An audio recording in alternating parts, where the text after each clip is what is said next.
evening all and welcome to the final video of 2025. Something a bit different for you tonight. In this video I'll be going through some of my favourite stories from the whole year. And I'd like to thank you for accompanying me for these story times throughout this year and maybe even years past, and I hope to see you in the new year. So happy new year to you all, but for now it's time to get comfortable and let the darkness take control. My neighbour used to be a park ranger for the National Park Service. He's retired now, but every once in a while after a few drinks, he'll start sharing these stories with me. He was working an overnight shift in the Appalachian Mountains on a clear night. It was around 75. About 30 minutes into his patrol, he felt something tap his shoulder. It was a sticky plop of liquid, and instinctively he reached up and wiped it off. When he looked at his fingers under the beam of his flashlight, they were coated in blood. That's when the real horror began. He tilted his lights up into the trees, high above, near 100 feet up, where the mangled carcass of a deer, twisted like it had been crushed in a vice. Its limbs bent in ways nature never intended, and flesh hung from its splintered bone. The thing wasn't just dead. It looked violently staged. And the tree it was lodged in? It had no branches for at least the first 20 feet. No cougar or bear could have dragged it up there. He was sure of it. There weren't even supposed to be cougars in that part of the state. He stood there frozen. The forest felt suddenly very heavy. The next day when he returned with a crew to examine it, the deer was gone. Not a trace of the blood, not a disturbed branch. But that feeling that he was being watched persisted. The second story creeped me out the most. My neighbor wasn't on duty for this one, he was on vacation, hiking through New River Gorge National Park in West Virginia. It's massive, over 65,000 acres of twisting trails, ghost towns, and sheer wilderness. He'd been hiking a familiar trail when he noticed a faint side path, probably a deer trail or maybe something cut by bikers. He was in an adventurous mood, so he veered off, breaking branches, and went to mark his route. The further he walked, the quieter it got. No birdsong, no wind, just stillness. That's when he found it. In a clearing was a building, not a cabin, but a full-size structure. And it wasn't crumbling or decayed. The windows were intact. The roof looked solid. No moss, no rot, just there, like it had been dropped in the woods yesterday. Curious, he got closer, and the building turned out to be a church. The front door wasn't locked. He stepped inside quietly, and the air smelled faintly of damp stone and candle wax. But the inside was clean, too clean. No debris. The pews were intact. The altar was standing, and sitting on the altar was a large, leather-bound book. He walked closer and realized something was off. The book wasn't a Bible, the text was strange, no language he recognized, and the symbols decorating the walls and altar weren't crosses, they were unfamiliar, jagged, and intricate, like something out of an ancient cult. That's when the feeling hit him, when your skin prickles up and your stomach knots, and every instinct was screaming at him to get out of there. He backed away slowly, trying not to make a sound. Then he heard a soft creak.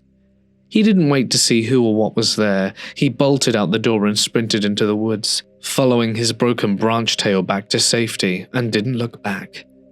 Later he reported the building to the park authorities.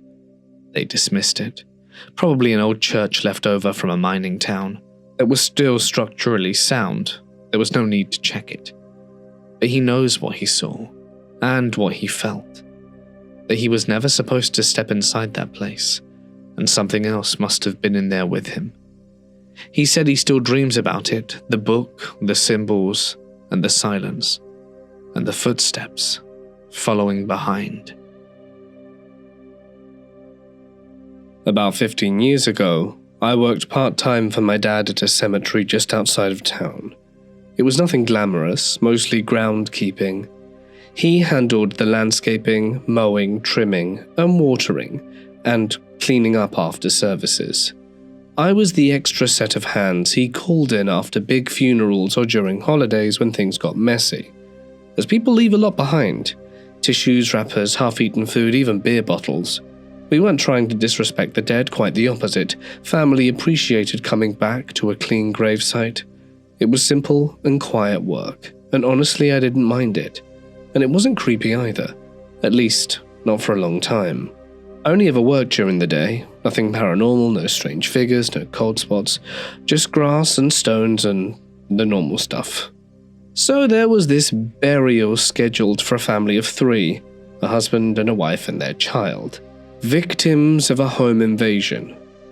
The details were fuzzy. I hadn't paid much attention to the news at the time, but my dad told me that their lives had been taken while at home.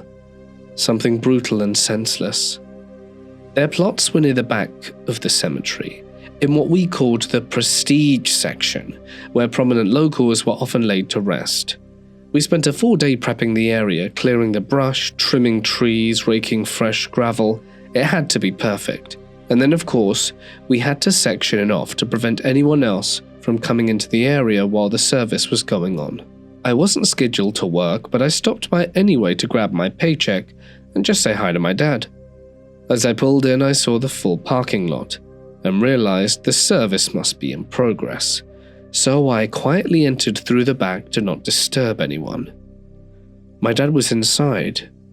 He appeared distracted. He kept glancing towards the windows like he was expecting something, and I asked him what was up, and he told me the whole thing felt strange.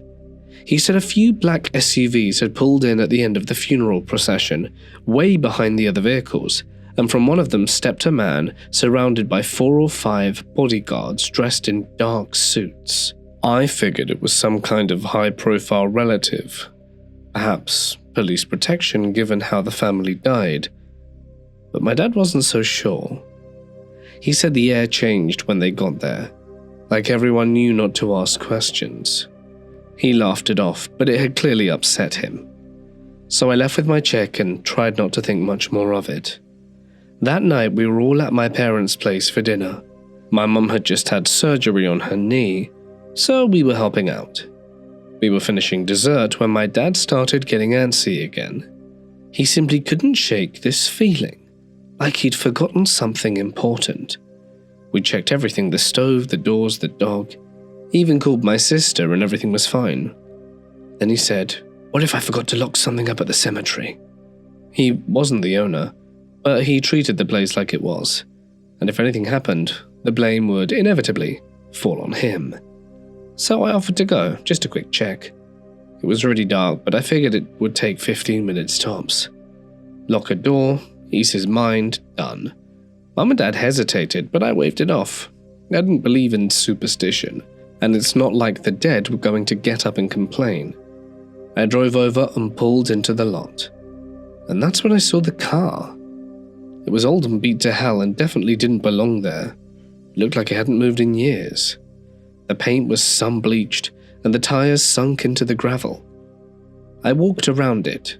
There was no one inside. I shook it off and went inside the office and everything seemed fine. The doors were locked, the lights were off, the equipment was stored away, and I called my dad from the landline to let him know it was all clear. He sounded relieved. I was locking the front entrance when something caught my eye. The main cemetery gates, the ones that should have been changed shut, were wide open, and the lock was dangling from the side.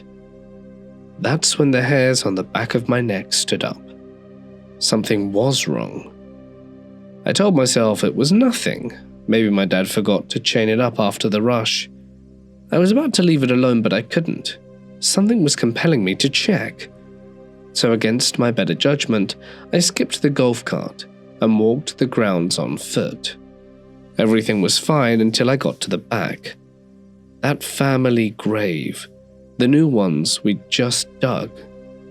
It was torn apart. Dirt piled off to the side, one headstone knocked over, and 2 shovels laid in the grass, and deep gouges in the earth showed someone had been working fast. They were robbing the grave. I turned to run, and that's when everything went dark.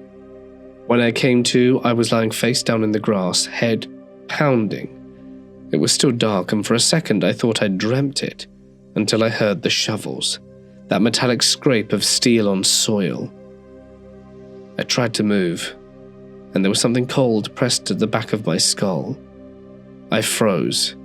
I'll never forget that sound, the hammer being pulled back. I raised my hand slowly. I didn't even speak. I just breathed, shallow and terrified. I could hear at least 3 voices, low and fast, not in English. I couldn't place the language, but the intent was clear, that I shouldn't move. After what felt like an hour, one of them barked something sharp, another pressed my shoulder down, and I was told to lie flat and count to 100. I think I got to 6 before everything went dark again, and the next time I woke up, I was in a hospital bed. My head had been split open. Concussion, bruised ribs, dehydration. My parents were frantic. My dad had panicked after I hadn't returned in half an hour. He drove to the cemetery and found my car, driver door open, tire slashed, and no sign of me. He called the police, who arrived minutes later, and found me unconscious behind the grave. The robbers were long gone. They had completely exhumed the husband's casket, pried it open, smashed it to bits, and taken something from inside. What it was, no one ever said. Jewelry, cash, a USB, the whole thing reeked of something deeper than a simple robbery, and whoever those men were at the funeral, no one in the family would talk about it. The police took my statement, but nothing ever came of it.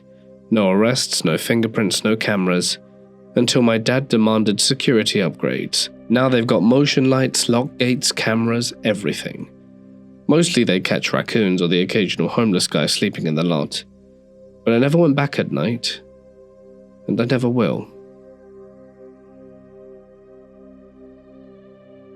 I live in a small town just outside of Canada's capital city of Ottawa, called Manotick.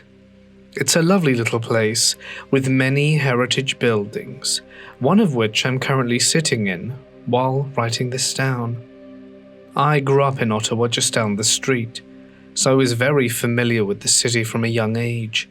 It was a common school field trip destination as it had a famous local attraction, the Watson Mill. I remember going for tours of the mill as early as grade 3. The mill serves as the heart of Manotick and hosts many local events. It's open every day for the public to tour, and you can walk across the old stone-controlled dam which harnesses the running waters of the Rideau River to mill grains. The mill and surrounding historic buildings are dedicated to educating the public on the history of the area. They even have people dressed in the garb of the 1800s who will take you on little tours and answer your questions. Our house is just down the road and is part of the local historic tour. Weekends bringing a lot of yuppies on strolls through the lovely neighborhoods, especially in the fall when Canada is at its most magical. The Watson Mill is a famous haunted destination in the Ottawa area. Newer management of the mill has made efforts to sweep the spooky from its history, but the tragedy that occurred in the mill can't be erased. The mill is the home of the ghost of Anne Courier, and this is her story. Joseph Courier was a native of North Troy, Vermont. He had known his fair share of sorrows as an 1855 tragedy struck when all 3 of his children died within 5 days of each other. Just 3 years later, his first wife passed away, leaving Joseph a broken man. Seeking solace, he traveled to the serene waters of Lake George, New York, and checked into the Crosby-side Hotel.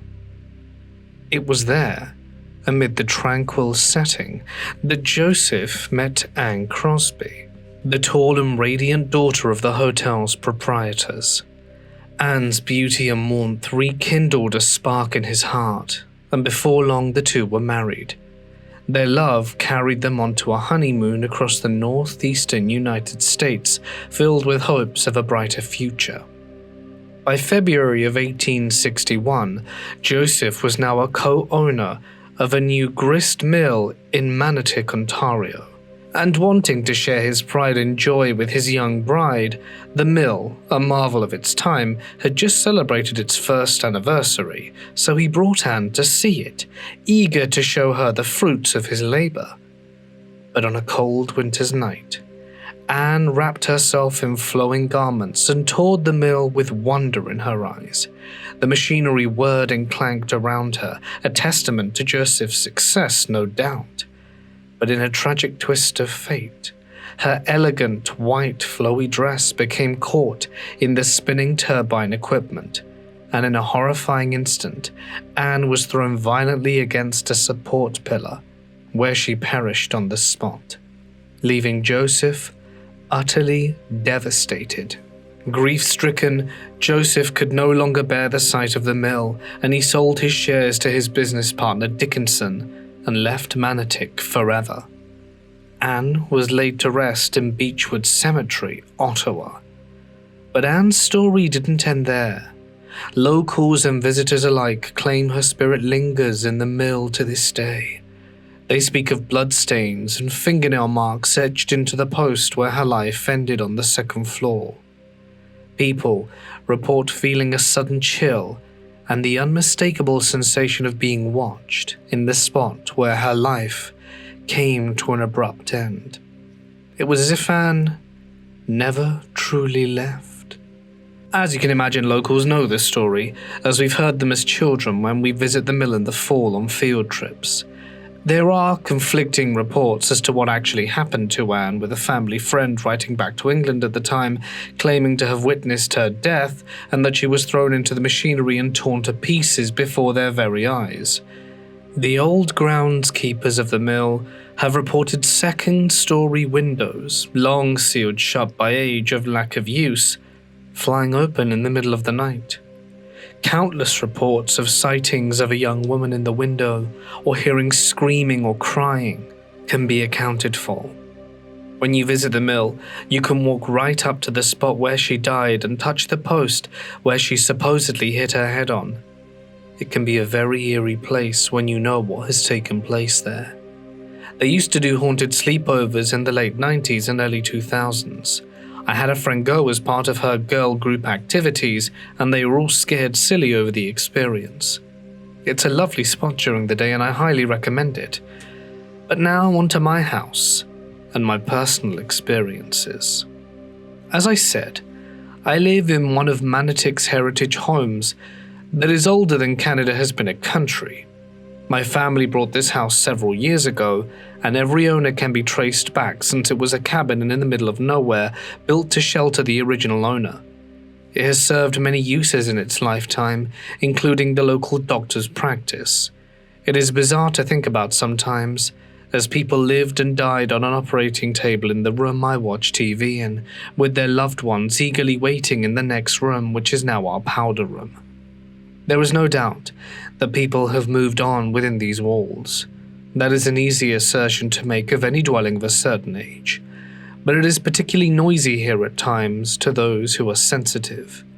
It feels a bit like a crowded waiting room, and other times it's much more like snapshots of moments long past. I wouldn't say there are specific people left behind, but there are fragments, impressions of the many people who have come and gone. But on the very rare occasion, there is an oppressive atmosphere that gives us the heebie-jeebies. This strange phenomenon is what I'll focus my story on.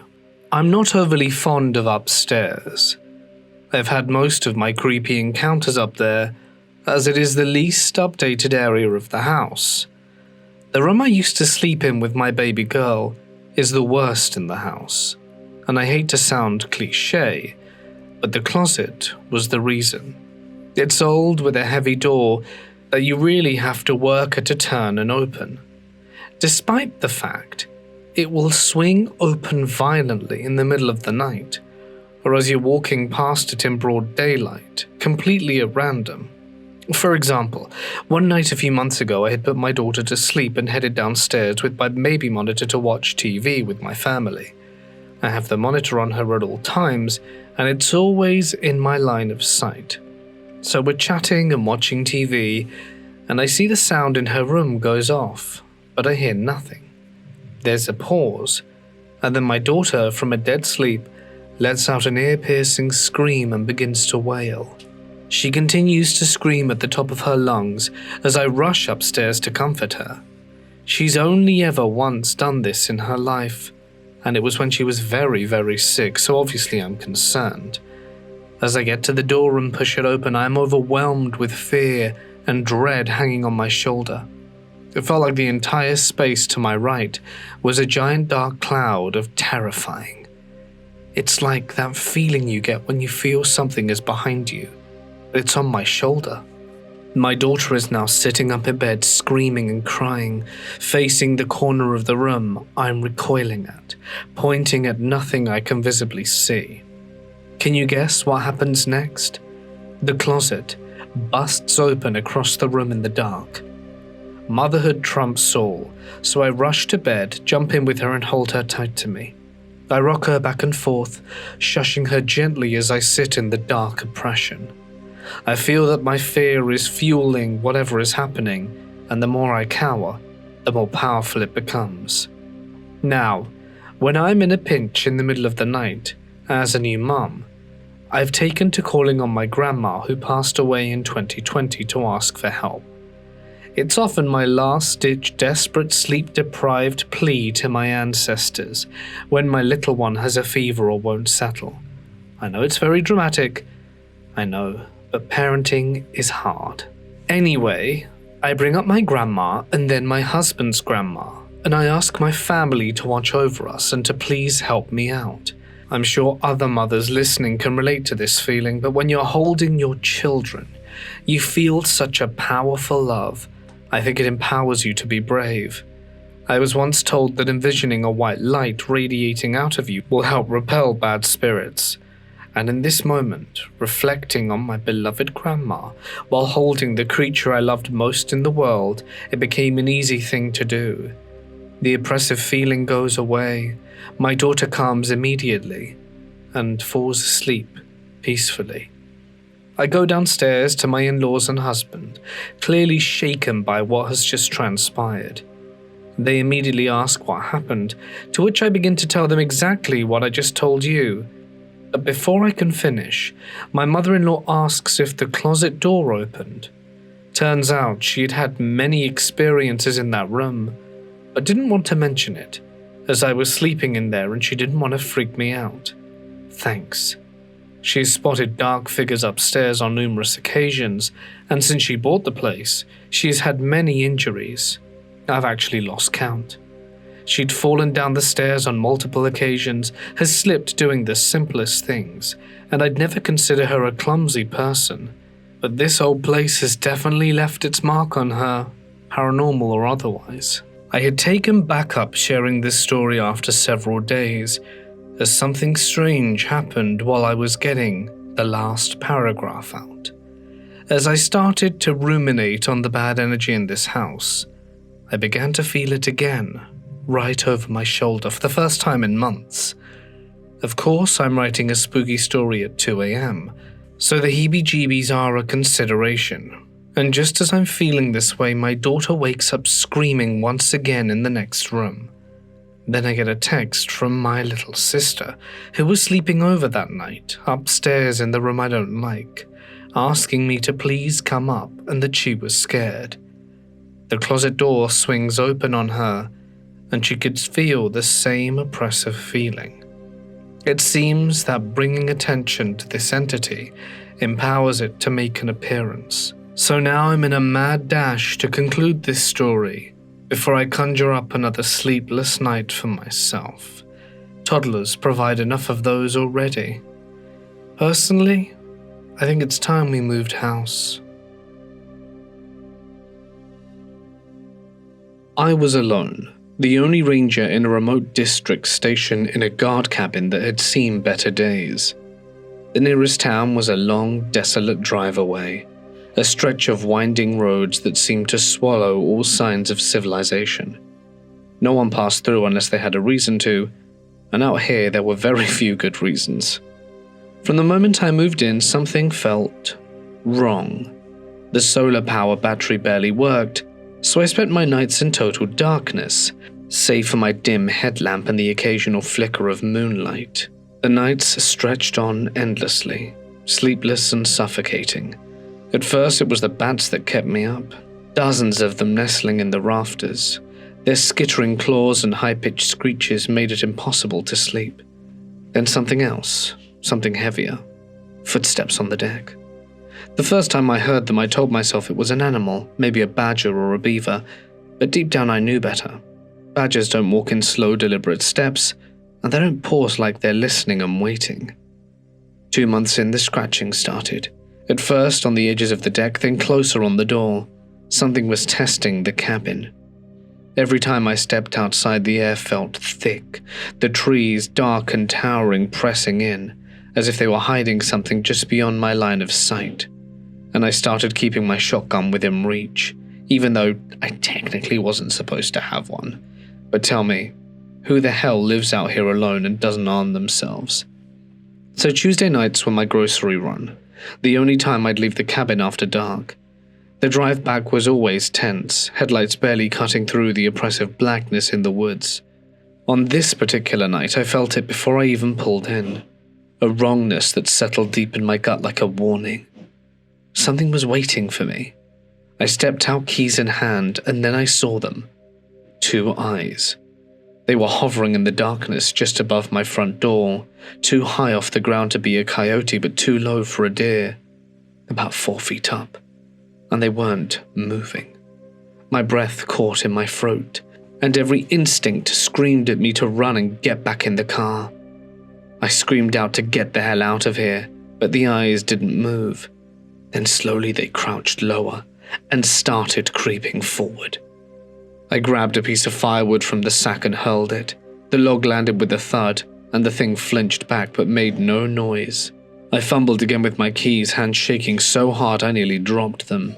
The solar power was out again, so I was doing this blind, and I could hear its slow, measured breathing. Too controlled for an animal, too aware. I got inside and grabbed my shotgun. When I stepped back out, the thing was still there, but closer now, just at the edge of the dim glow from my crappy headlamp. My pulse pounded in my ears as I loaded the gun, never taking my eyes off it. One-handed, I threw another piece of wood. This time it moved, slowly, and then melted back into the brush. No sound, no rush of movement, just gone. That night I downed 4 IPAs and slept with my shotgun in my arms. Morning came and I wasn't sure if I dreamt the whole thing, until the trail crew arrived. They found mountain lion tracks everywhere, all over the porch, by the rocking bench, even circling the cabin. But the thing was, after that night I kept hearing it.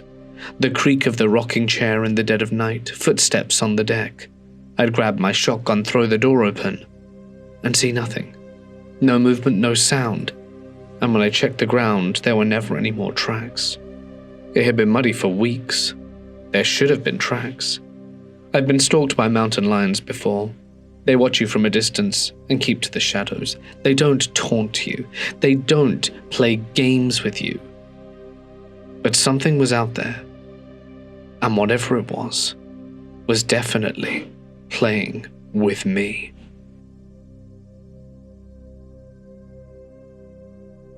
I wasn't exactly the most popular kid in high school. I was just this average girl, not cool enough to hang out with the popular crowd, but not quirky enough to get bullied either. Honestly, if you ask most of my classmates today, they probably wouldn't even remember me. I grew up in a big city. I won't say where, but think of somewhere like Detroit or Philadelphia. I grew up in a place like that. My neighborhood was this mix of faded brick buildings and concrete jungle. There was always noise, honking horns, sirens, and things like that. It had its own kind of charm, but sometimes it felt a bit heavy, and there was definitely a lot of crime. I wasn't super popular. My claim to fame, though, was that my dad owned a junkyard with an iron shredder. It might sound a bit odd, but honestly, it was kind of fascinating. A few people wanted to come by and watch the machine shred old washing machines, rusty bikes, and the like. The first time I saw it in action, I was about 10, and the noise was like thunder. I remember feeling scared watching how the metal twisted and crumpled. It was oddly beautiful in this destructive way. Now all the girls in school were crushing on this guy called Marco, and of course I was too. He was a basketball star who worked out all the time, plus he always seemed super smart, like he had stocks figured out or something. Everyone knew he had some family problems, but he still radiated confidence. One night during a football game, he came over to talk to me. My heart literally raced. I'd half expected someone to pinch me to wake me up from this dream. He didn't say much though. He just said he wanted to talk to me and asked if he could find me at halftime. I said we could meet at the front entrance. At halftime, we slipped away into his car. He said he wanted to go to McDonald's. That felt so random, but I didn't complain. This was my first chance to hang out with Marco, and it was starting to feel like a date. While we were driving, he suddenly pulled over and asked if he could show me something. He took out a gun. My heart dropped into my stomach. I was not ready to see that. He told me he needed to get rid of it, and everything around me went blurry. When someone holds a gun in front of you, all rational thought vanishes. I was terrified. I didn't want to be in that situation. I couldn't really say no because he was holding a gun. My mind raced with all the things that could go wrong. It felt like the weight of the world rested on my shoulders. I didn't ask questions, I just nodded, hoping to make things better. He told me to text him later saying, "It was nice seeing you at the game today," after I had got rid of it. We went through the McDonald's drive-thru, but I didn't have an appetite. That's seriously weird. It almost felt like I was being kidnapped. In a way, I kind of was. He didn't force me to get into the car with him, but I couldn't really tell him to let me go either. In a way, it felt like I was intimidated into being in his car. He gave me the gun and dropped me off at my car in the school parking lot, and we said goodbye from there. I went home and grabbed the keys to the junkyard, praying my parents wouldn't catch me. Thankfully, they were upstairs. The keys were on the fridge, and it felt like I was living in some sort of bad movie. I drove to the junkyard, but then the panic set in hard. What if opening the gate was too loud and someone heard me? What if an alarm went off? What if someone showed up while I was there? What if the gun got stuck in the shredder? I had never operated that thing alone. What if I accidentally hurt myself? What if I couldn't figure out how to operate the shredder in time? What if this whole plan backfired and made everything worse? I knew this wasn't going to work out. So instead I went back to McDonald's, ordered a large meal because fries make everything better, and carefully slipped the gun into a bag with the fries and burger. I looked on Google Maps and found a park about half hour away and drove there trying to stay calm. When I got to the park, I felt strangely detached from everything around me. I tossed the McDonald's bag in the trash can and sat on a bench with my heart racing while trying to think of what to say if someone asked what I was doing. If anyone had approached me that night and asked if I was okay, I literally would have felt sick. I have no idea how long I spent trying to calm down, but eventually I was ready to go home. It wasn't until later I found out Marco's sister had gotten mixed up in something truly horrific that night. She was involved in a violent robbery where she had used a gun to threaten a store owner. The store owner had not cooperated with her, and she had beaten the man's head with the gun, leaving him bloodied and dazed on the floor. Thankfully, no one was killed, but the brutality of it felt all too terrifying and sad. The victim was an old man, and I was caught up in something way darker than I'd ever imagined. When Marco's sister was arrested and charged, I was terrified someone would find out what I had done and link it back to me. I felt like I was carrying around this heavy secret and that I was suffocating. The thought of being questioned by the police, or worse, becoming a suspect haunted me. I never brought up the incident. I saw Marco around school and made sure not even to make eye contact. Thankfully, I never heard anything more about it. The rumors faded and life went on. When girls talked about Marco, I said just enough to pretend like everything was normal. I still visit home occasionally and have seen Marco around. He's always surrounded by friends, laughing, carefree, but we never talk. It's terrifying how easy I was intimidated into participating into something so horrific. Each time I see him, it leaves me with a chill. And every time I do, I always hope it's the last time. A paramedic friend once told me a story that still makes my stomach turn. He warned me before starting, and I'm warning you. This one's bad. They had been dispatched to check on an unconscious man slumped over on a park bench, near an area notorious for heavy drug use. It was the kind of place where paramedics were called every single night. ODs, fights, and people wasting away in the shadows. When they arrived, the first thing that hit them was the smell. It was more than just the usual stench of unwashed skin and old sweat. This was something deeper, something rotting. The kind of smell that clings to your clothes and burrows into your sinuses long after you've gone. The man was barely responsive. Weak pulse, shallow breathing. He was emaciated, his skin hanging off his bones, his lips cracked and dry. He had no shoes, just plastic bags tied around his feet, with what looked like string, a crude attempt at warmth or protection. They carefully moved him to the ground to assess him. That's when they noticed something very wrong. His legs from the knee down were pitch black, not bruised, not dirty, black. The skin looked leathery and dead. His feet were bloated, almost swollen to twice their normal size with unnatural stiffness. At first, they thought it was just extreme necrosis from untreated infection, something they had unfortunately seen before in long-time IV drug users. But when they peeled back one of the plastic bags, just enough to get a better look, the true horror began. The plastic had melted into his flesh. Where the bag had been pressing against his skin, it had fused with the decaying tissue. The thin plastic was now an inseparable part of his rotting legs. And then movement.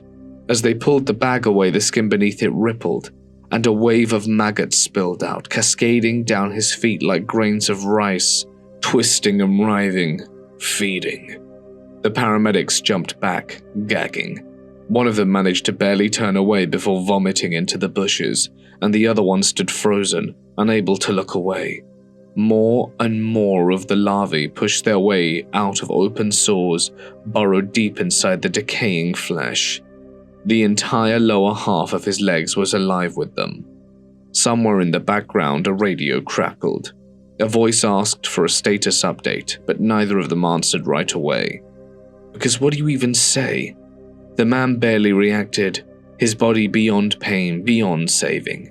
He had been rotting alive for God knows how long, oblivious to the fact his legs had become a feeding ground. By the time they got him to the ambulance, the only thing left to do was transport him to the hospital, knowing full well he'd probably never make it out. To this day, my friend swears the smell followed him home, and no matter how much he scrubbed, no matter how long he stood under scalding water, he could still feel it in his nose, the scent of death, decay, and the countless tiny things writhing underneath that dead man's skin.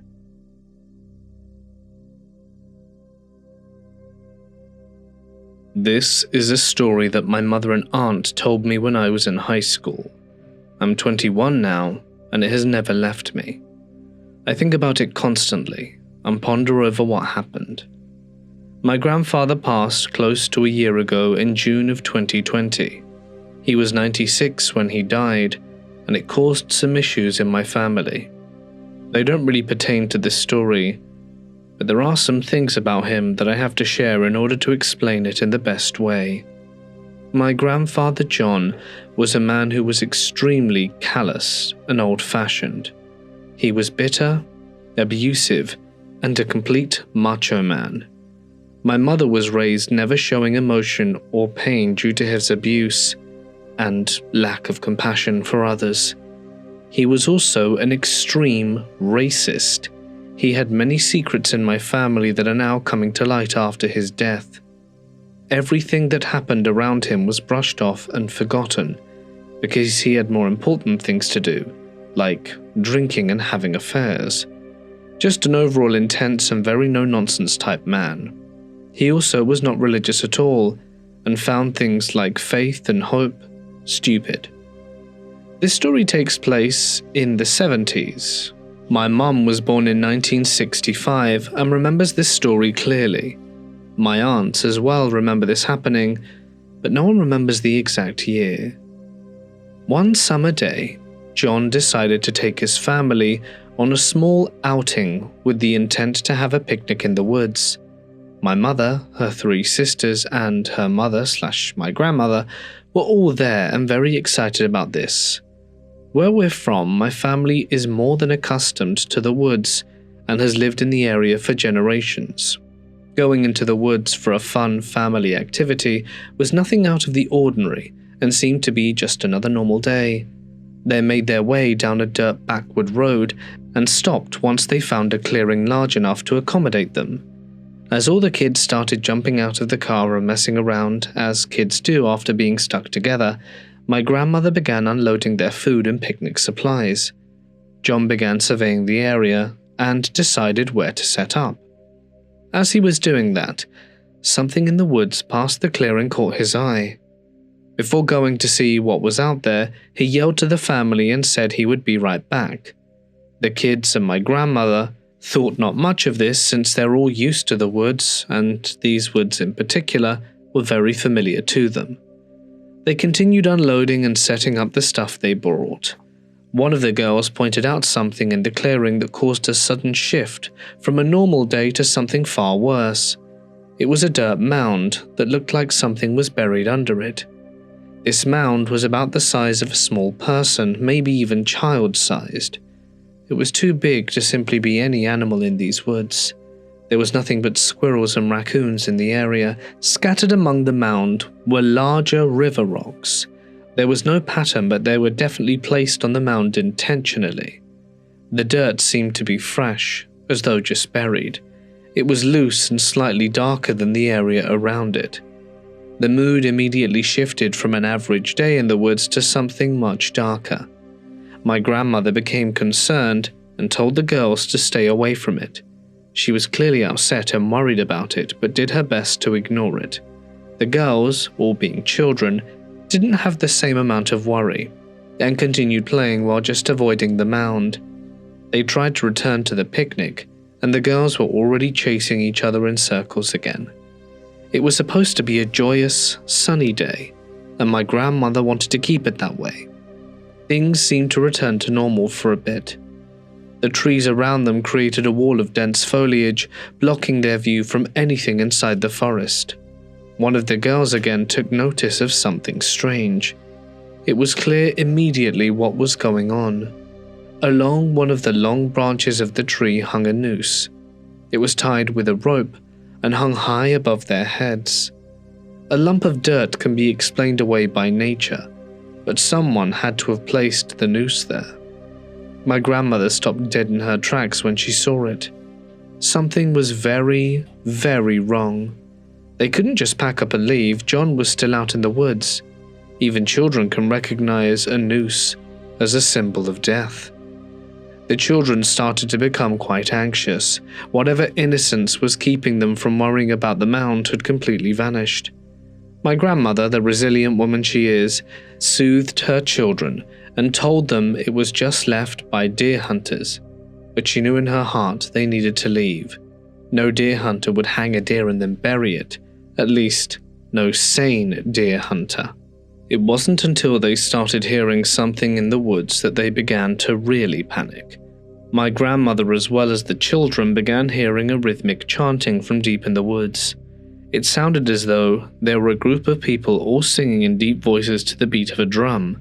It went in a quick bum-bum-bum pattern, 3 steady beats followed by a pause, and then it would repeat.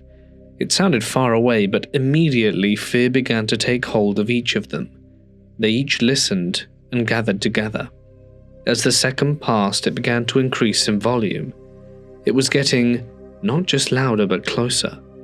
What started out as a distant echo soon began to engulf the entire clearing. My grandmother was terrified and wanted so desperately to leave, but John had yet to return.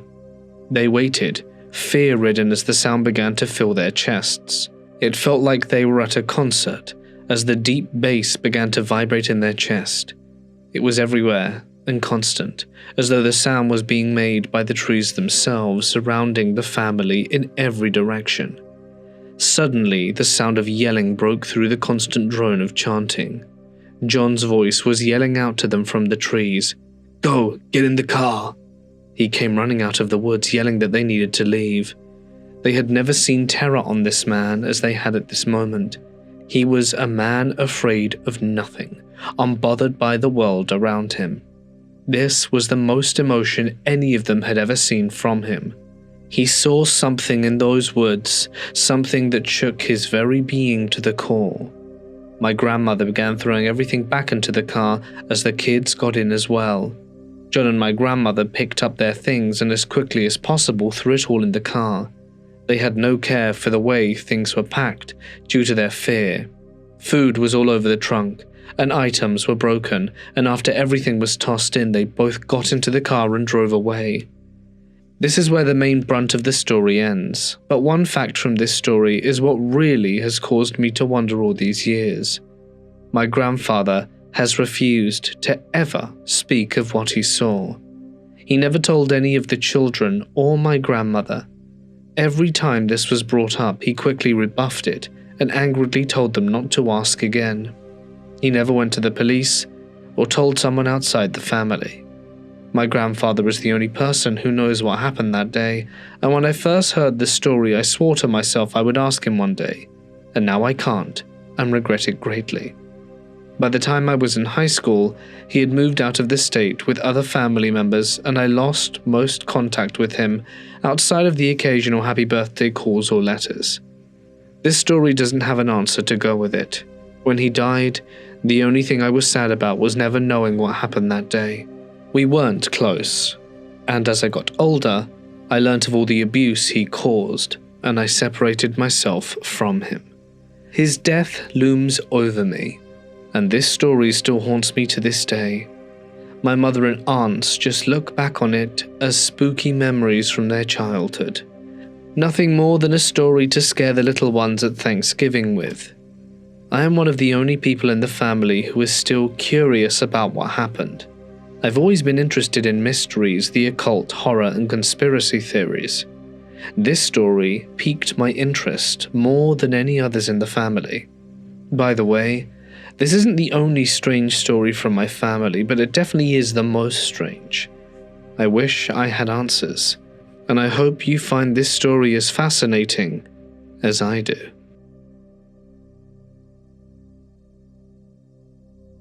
When I was a child, sometime between 5 and 10, I experienced an event that has stayed with me throughout my memory, though some is fragmented as bits and pieces of what I remember, and the rest was filled in years later by my mum.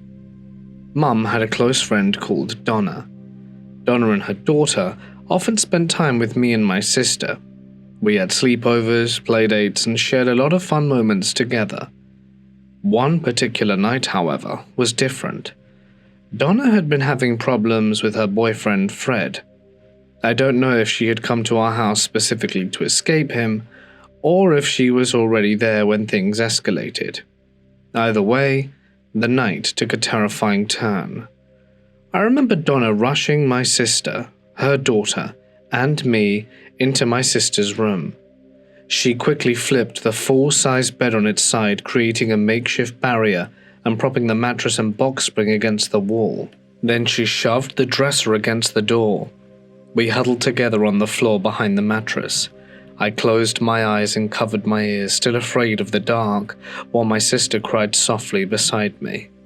The room felt suffocating, the air thick with fear. The shadows from the street lights outside danced eerily on the walls, making the entire situation feel surreal. That's the last thing I remember from that night. Years later, my mum filled in the missing pieces. Fred had shown up at our house unexpectedly, looking for Donna. My mum went outside to try and calm him down, telling him Donna wasn't there and that she hadn't seen her. Fred didn't believe her.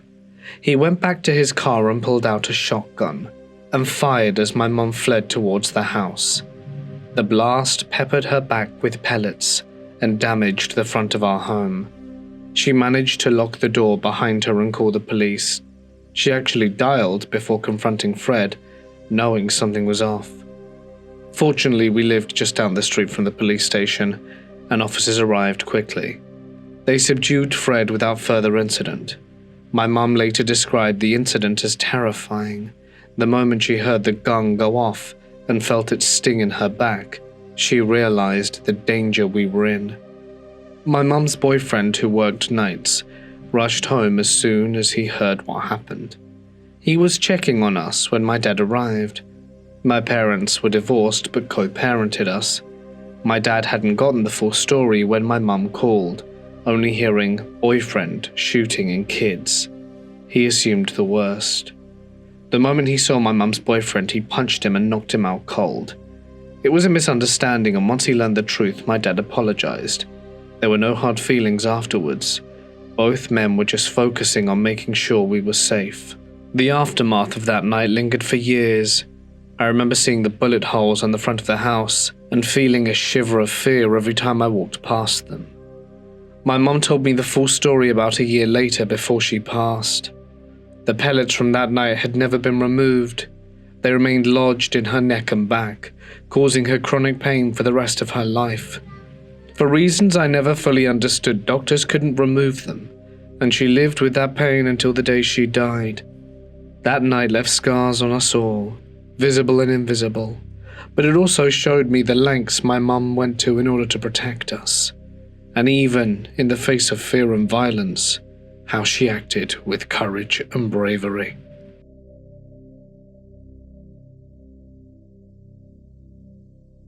A few years ago, I used to travel around Japan taking photos.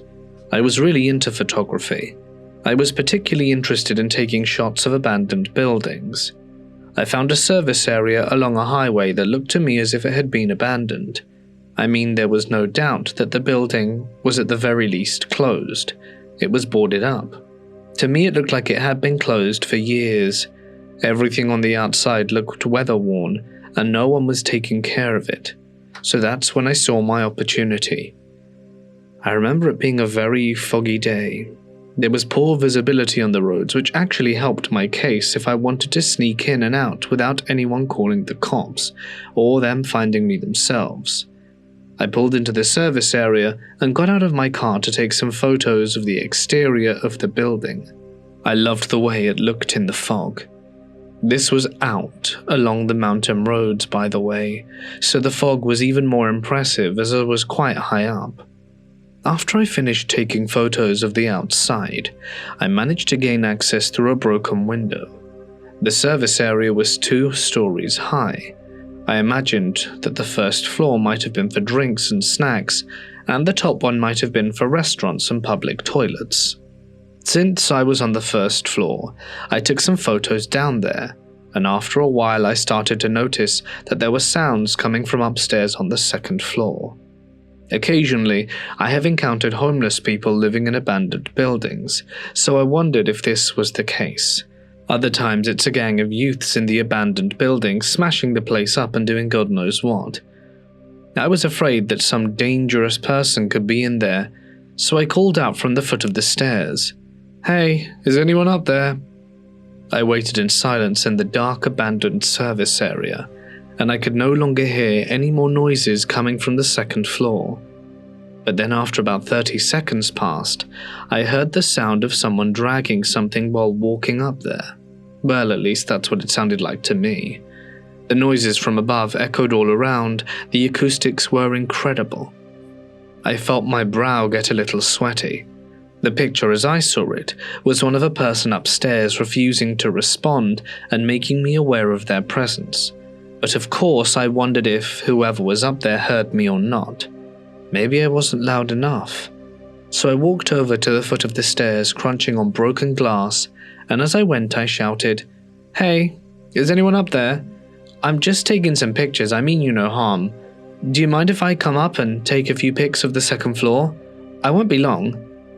I heard my own voice reverberate through the service area, and I know that I had been loud enough this time. I waited on bated breath for a reply on the second floor. I was expecting a voice, but that wasn't the type of reply I got. It sounded to me like someone started hitting something very heavy on the ground, like a metal bat or something. It did this slow and steady, intimidating banging sound on something metallic. It went bang, bang, bang. "Sorry," I called out. I was panicked and didn't know what to do, in all honesty. As soon as I called out sorry, the banging got more aggressive and quicker. It was as if the aggressive banging said, "Hurry up and get out." One thing I noticed though was the fact that the banging sounded as if it was getting closer to the top of the stairs. Where I heard it coming from somewhere near the back of the top, it was now coming to the front. The banging sound was so loud I could feel the vibrations shaking down the stairs as it approached. I didn't stick around to find out what it was. I took off running as fast as I could and leapt through the broken window that I had climbed in through so carefully earlier. I ran to my car without looking back, and it was only when I started my engine that I noticed that my palm was bleeding. I must have cut it going through the window. My steering wheel was now covered in my own blood, but that did not deter me. I don't really know what was up there. I looked it up on the internet to see if there were any blog postings about the place, and I was able to find a couple of ghost hunter blogs about the service area. They claimed to have heard voices and banging sounds coming from the second floor. I can attest to that for sure, but one thing I'm a little cautious over doing is attributing the noise that I heard to anything paranormal. The blogs I read all seemed to believe that there was some paranormal activity going on up there, but what I feel like I experienced was something else entirely. A person, a prank, or like they say online, some kind of entity. Something that has made the rundown service area its home. Whatever it was pretty scary, and I won't be going back to take a second look. I was working the overnight shift at a gas station, the dead hours between Friday night and Saturday morning. The kind of shift where the world feels eerily still. It was around 6 a.m. when a semi pulled into the fuel aisle. The driver climbed out, moving fast, too fast, like he couldn't get inside the store quick enough. His face was pale, drained of all color, and his hands were shaking as he pushed through the door. My first thought was the worst. We got a lot of drunks wandering across the 4-lane highway out front. Maybe he hit someone. "What's wrong?" I asked, already bracing for the answer. He just stared at me for a second like he wasn't sure how to say it. Then he finally muttered, "I'm not crazy." Great, I was alone in the store and now I had a possible unhinged trucker on my hands. "No, of course not," I said, keeping my voice calm. He swallowed hard, glanced towards the door like he expected someone to follow him inside. "I just saw something huge on the side of the road." My first thought was a bear. We had one in the dumpster last week. "Like a deer or a bear?" His face twisted, like he wished that were the case. "Nah, bigger than a bear, on his back legs." A chill ran down my spine. "Maybe just a big person," I offered. But his head shook violently. "It picked up a dead buck, lifted it like it weighed nothing and threw it over its shoulder. Then it walked into the woods." I could only stare at him, my brain refusing to process what he was saying. At that hour, after a long shift, reality felt thin, like it could be torn open if you looked at the wrong thing for too long. Just then a local came up to the counter for his usual. The trucker turned to him, still rattled, and told him what he saw. The guy barely reacted, just shrugged and said, "That's the Bigfoot, lives near the county line." The trucker and I both gawked at him, waiting for the punchline, but there wasn't one. The trucker paid for his fuel so fast it was almost comical, then bolted for his rig. Never saw him again. The locals still insist it was Bigfoot. Me, I don't go near the woods anymore, because I don't know what's out there. And honestly, I don't want to find out. A few years ago, I worked the night shift at a small private jail in a secluded area. The facility was old, with a worn-out, decrepit feel, and there was only a handful of employees working the night shift. As part of the routine, once we clocked in, we were locked inside the building for the entirety of our shift. There was no going out, no breaks other than what was allowed within the facility itself. One night they needed someone to patrol the basement and the alleyways behind the building. Since I was one of the only men on the night shift, I was tasked with it. I figured it would be a good chance to stretch my legs and sneaking a quiet smoke break. The basement was unsettling to say the least. Dim lighting, shadows stretching unnaturally across the walls, and the air had a weird, musty smell that seemed to stick to everything. The whole space had this oppressive vibe to it, like you were being watched from every dark corner. There was only one way in and out of the basement, a heavy red door that required a large key to open. No windows, no secondary exit, just the door locked tight and heavy, like a barrier that trapped anyone inside. Well, I walked deeper into the basement, feeling the hairs on the back of my neck begin to rise, and I couldn't shake the feeling that something wasn't quite right. I couldn't explain it, but it felt like it was alive in some way. There was just something watching me in the darkness. The deeper I went, the stronger that sense became. And then it happened. I heard footsteps clear as day right behind me. At first I thought it was just my mind playing tricks on me, but then I realized they were mimicking my steps. No matter how I changed my stride, the sound behind me followed in perfect sync, as if someone was walking just a few paces behind me, trying to match my every move. The footsteps grew louder, closer. I quickened my pace, but the sound kept up, like whatever was behind me was deliberately matching my speed. My heart started racing, and my body tensed in fear. I could feel the cold sweat on the back of my neck, the pit in my stomach growing deeper with every step. I rushed up the stairs to the red door, fumbling for the key in my pocket. I was shaking, panicking. Why wasn't the door opening? My hands were trembling so badly I couldn't find the right key, and the sounds from behind me kept growing louder. Someone was getting closer. I could hear shuffling footsteps right on my tail, coming up the stairs, the sound echoing in the narrow stairwell. My panic was reaching a fever pitch as I struggled with the keys. In a desperate fit of frustration, I kicked the door with all my might, and to my shock, the door swung open without a key and without struggle. A massive, heavy door that had always locked itself with a resounding clunk now just opened as if expecting me. I didn't think twice. I bolted out of the basement, heart pounding, adrenaline flooding my veins. I stepped into the cold, rainy night outside, but it didn't calm my nerves. The rain hit my face, but I still couldn't shake the feeling that I was being followed, and I stood there in the dark trying to convince myself that it was just my nerves, just my imagination. But nothing made sense. After pacing back and forth, I must have smoked half a pack of cigarettes, just trying to calm myself down. But the question swirled in my mind. What followed me down there? Why did the door open on its own? The fear lingered, a heavy weight on my chest. I couldn't shake the sensation that I had narrowly escaped something.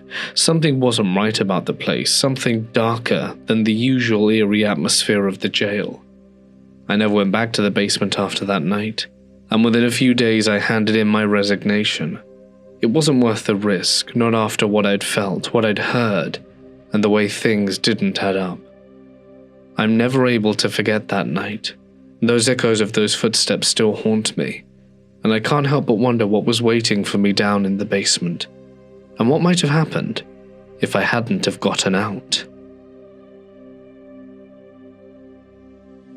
It was September in central Idaho. Autumn had come to the mountains, and with it, bow hunters looking for mountain goats. My cousin Vern is an avid hunter. He's been all over North America hunting various game, bears in Alaska, wild hogs in Texas, bighorn sheep in Wyoming. But his favorite hunting area was the Lemmy Mountain Range in central Idaho. Our extended family has been hunting in those mountains for generations. We know every river bottom and mountain peak, like many people know their own neighborhoods. Mountain goats are a fascinating animal to hunt. They live well above the tree line in rocky environments, and are sure-footed and can climb near vertical slopes. Hunting these animals requires one to venture into these dangerous areas. You have to be mindful as you pursue an animal like that. One wrong step on a rocky slope, or one loose rock, could mean you're never going home again. Vern was an expert mountain hunter. It's something he was born to do, and he decided to hunt in the Hayden River area of the Lemmis. It's a familiar spot to most locals, and the area is home to plenty of mountain goats.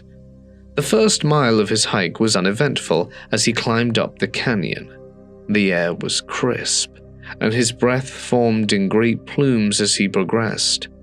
The sun was just peeking over the mountains when Vern came to a small deer trail. He decided it might be a nice shortcut from his usual route, and took it. A few hundred feet up the trail, he saw something odd pop out from behind a tree. It was a man dressed in a light denim coat and jeans who was carrying a small backpack. My cousin stopped for a second to get his bearings, unsure of where the man came from. He waved at him with both arms. One of them was holding an older-style hunting bow. Acknowledging him, Vern waved back. Although the man looked to be physically fine, it was clear he was in emotional distress.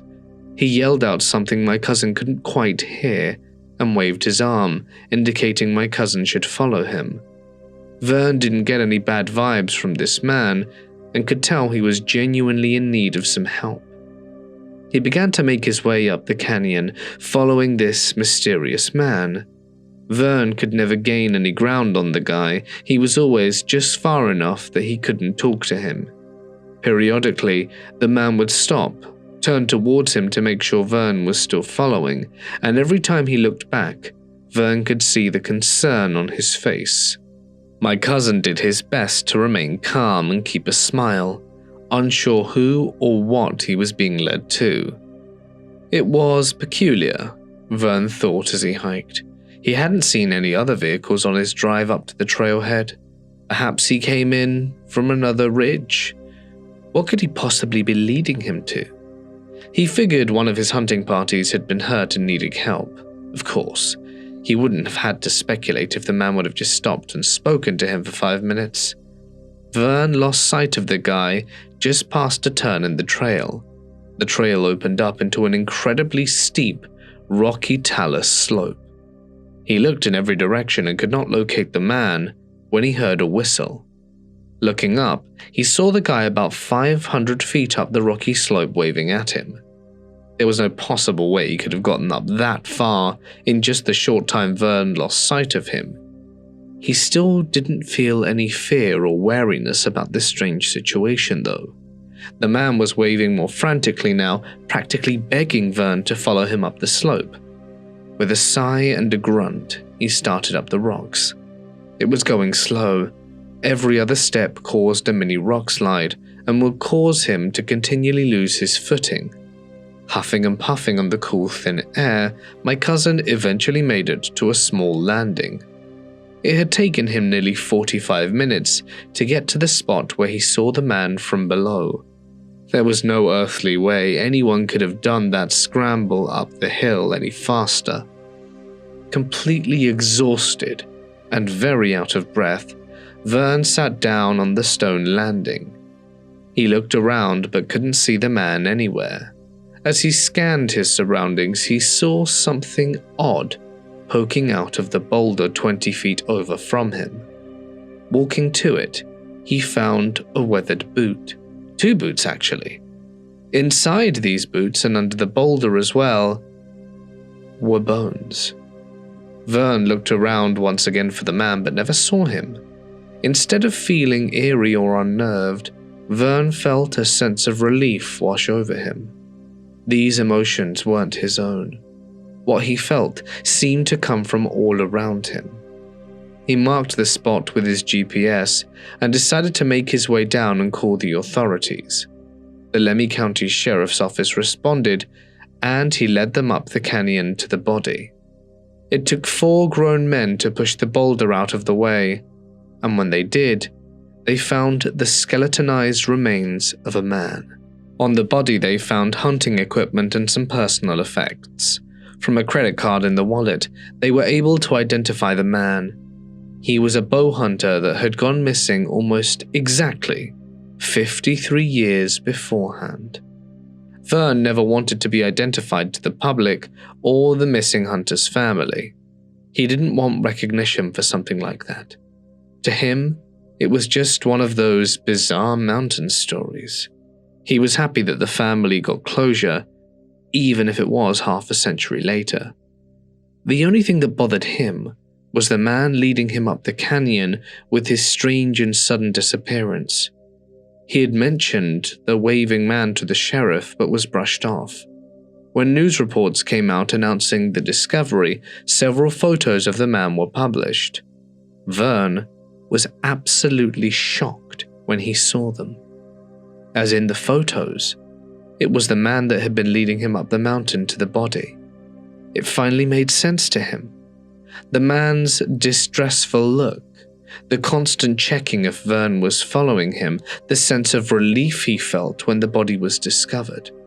That man was desperate to get home, and through Vern, he was able to be reunited with his family. This happened when I was a kid, and even now, years later, I still get chills thinking about it. Every summer, my family would spend a week at this quiet, isolated spot called Willow Lake. It wasn't a touristy place, just a tiny old cabin, a dock, and Mortis stretching out into thick, endless trees.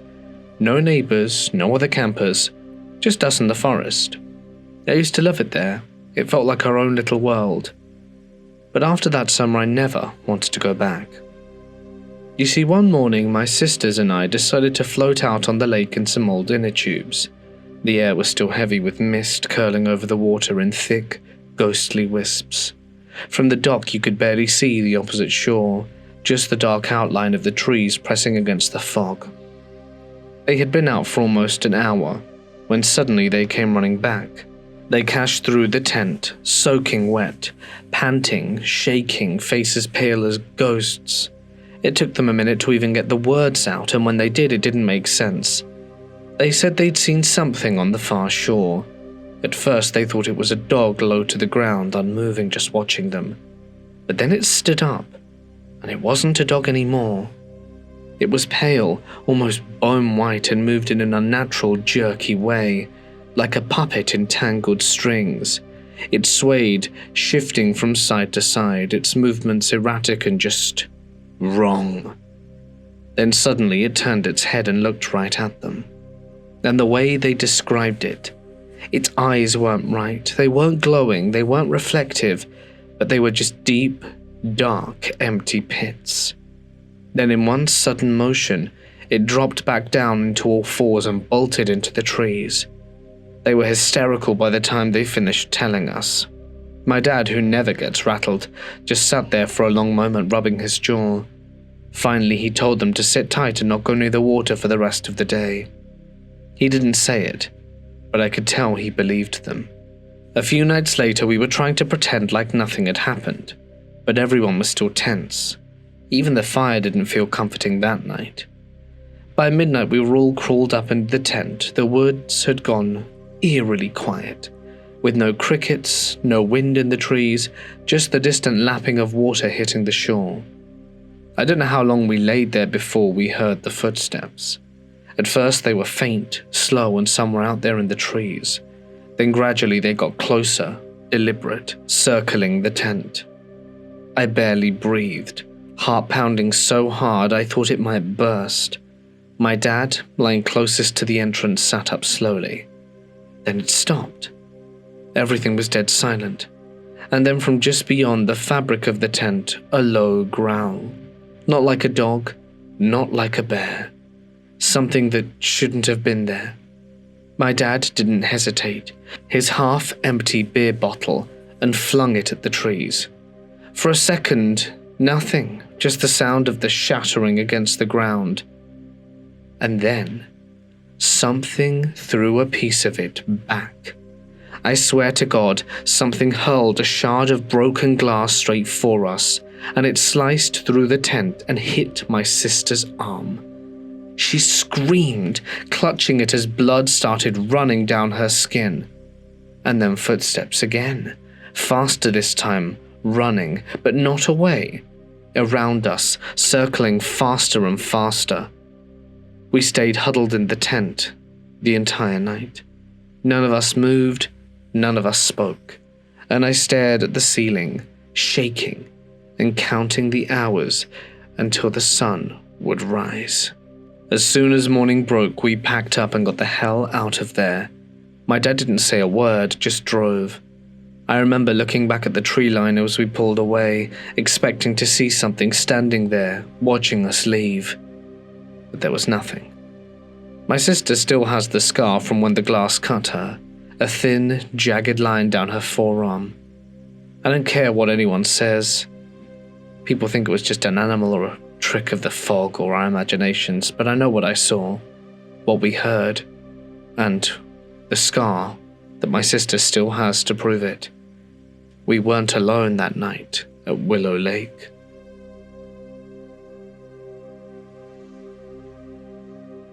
This story has haunted my family for 4 generations. I used to visit my great-grandparents often as a small boy. My great-grandfather was a tall, robust man with a sense of humor that was always youthful and lively. We connected despite the age gap, and I always looked forward to our time together. But one day, everything changed. It was just he and I in the house. My grandparents had gone out, leaving me with him. I remember walking into the living room to find him sitting in his rocking chair. But he wasn't the same. He was eerily still, his expression somber, and the twinkle in his eye was gone, replaced by a deep, unsettling seriousness. I could sense something was off, and despite my usual carefree demeanor, I couldn't help but feel the weight of his silence. At first, I didn't know how to approach him. I was a child, but even then I could feel the unease in the room. Finally, I blurted out, "What's got you all upset, old man?" I always called him that as a joke, but today it felt like a poor attempt at breaking the tension. His face shifted, and a small grin crept back onto his lips, but it was weak, almost as if he was trying to hold something back. "Would you think I were crazy if I told you a story?" he asked. It was unlike him that I immediately took a step back. I hadn't expected something like this. "What's the story about?" "A ghost story." I was a little bit scared. Okay, I said. And then he started with his tale. I grew up with a man called Jeremiah. He lived in a house besides ours when I was a kid. We were best friends all through school, and after high school I joined the military and went off to college. We lost touch for a while, but when I returned home after 6 years in Japan, we reconnected. We decided to go hunting one weekend, something we had done many times before. He paused, the memory clearly taking him somewhere dark. His fingers clenched around the armrest of the chair, and I could feel his unease growing. That morning, something didn't feel quite right. It was subtle, just an uncomfortable feeling in the pit of my stomach. I almost called off the trip, but pushed it aside thinking it was just nerves. Jeremiah felt it too, motion sickness on the drive to the spot. But we tried to shrug it off. The road was winding after all. When we arrived, I noticed something strange. The place didn't look like the way I'd remembered it. There was a clearing I didn't recognize. And the air was too light. My gut was screaming at me to turn around and leave, but I pressed on. I walked into the clearing, and that's when I heard it. Footsteps, breathing. It was close, right behind me. The wind picked up, swirling in the direction like it had a mind of its own. And that's when I turned to tell Jeremiah to step back, but he was gone. I called for him. Nothing. I whistled, but there was no response. My heart was pounding and panic set in. I turned and ran back to where we parked, but when I got there, his truck was gone. I could feel my breath catching in my chest as he spoke. I could almost picture it, the isolation, the growing sense of dread. I drove back furious that he'd left without a word. I went straight to his house, but when I got there, his parents were sitting in the living room. I asked them when Jeremiah would be home, but they looked at me like I was crazy. They told me they hadn't a son called Jeremiah, and he was never a part of the family. I was beyond confused. I started looking around. No one knew him. No one had even heard of him. He wasn't in any of my yearbooks.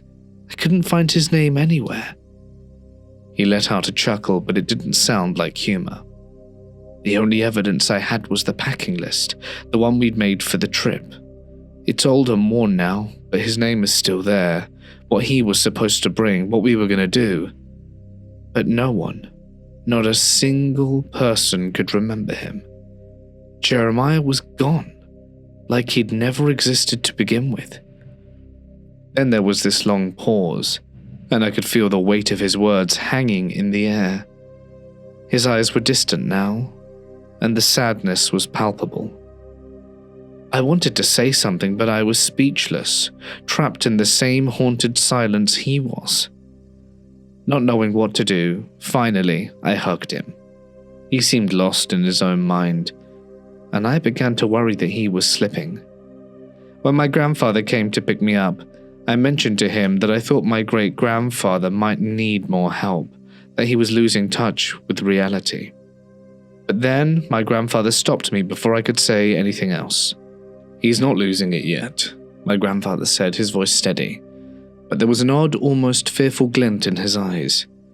"He's been telling that story since I was a kid. He told it to your dad too. I believe him. Or at least I believe he believes it." Those words unsettled me.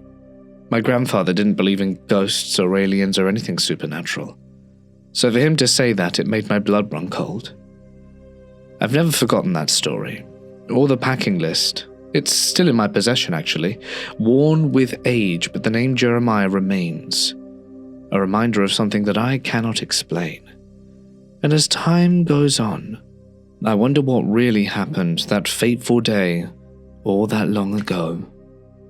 Did Jeremiah get caught up in some kind of glitch in reality?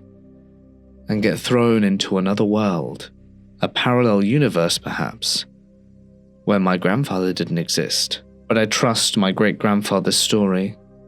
Maybe one of you can make more sense of it than I can. This happened about 4 months ago. My friend called and asked if I could give him a jump. His work car wasn't starting. He works private security, checking on properties that have had vandalism or break-ins, and tonight he was doing a late patrol alone. I said sure, because it was going to take at least a few hours for someone from his company to reach him. He dropped me his location, and I began making my way there. I never thought much of it, until I turned onto the driveway and realized where he was. A cemetery. Of course. And not near the entrance either. He was way on the far side of the property. So I just kept my eyes forward and drove the winding road through the graveyard. He was waving his flashlight to help me find him, and I pulled up next to his car and asked him what happened. He said it died out of nowhere while he was turning around in this gravel lot, just cut out completely. I had him pop the hood while I grabbed my jumper cables and some pliers from my trunk. When I checked under the hood, I saw a battery cable had come loose. No big deal. I slipped it back on and tightened it as best I could with the pliers. The moment the cable connected, his headlights came on. And that's when we realized we weren't alone.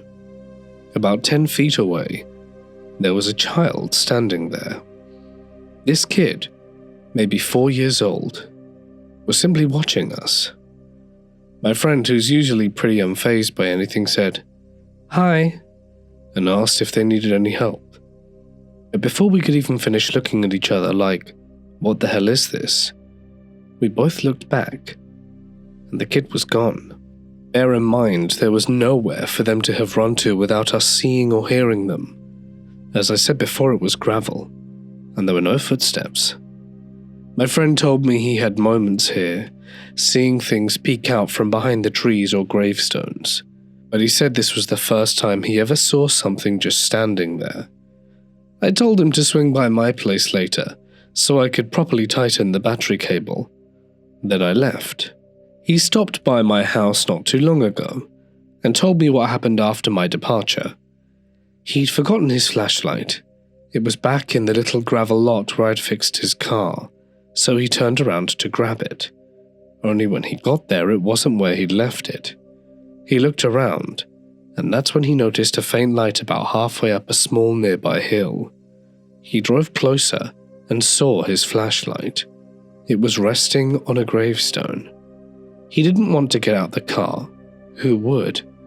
But he forced himself to retrieve it. Just as he reached out to grab it, he heard a voice. A child's voice. He couldn't make out any of the words except for one. "Leave."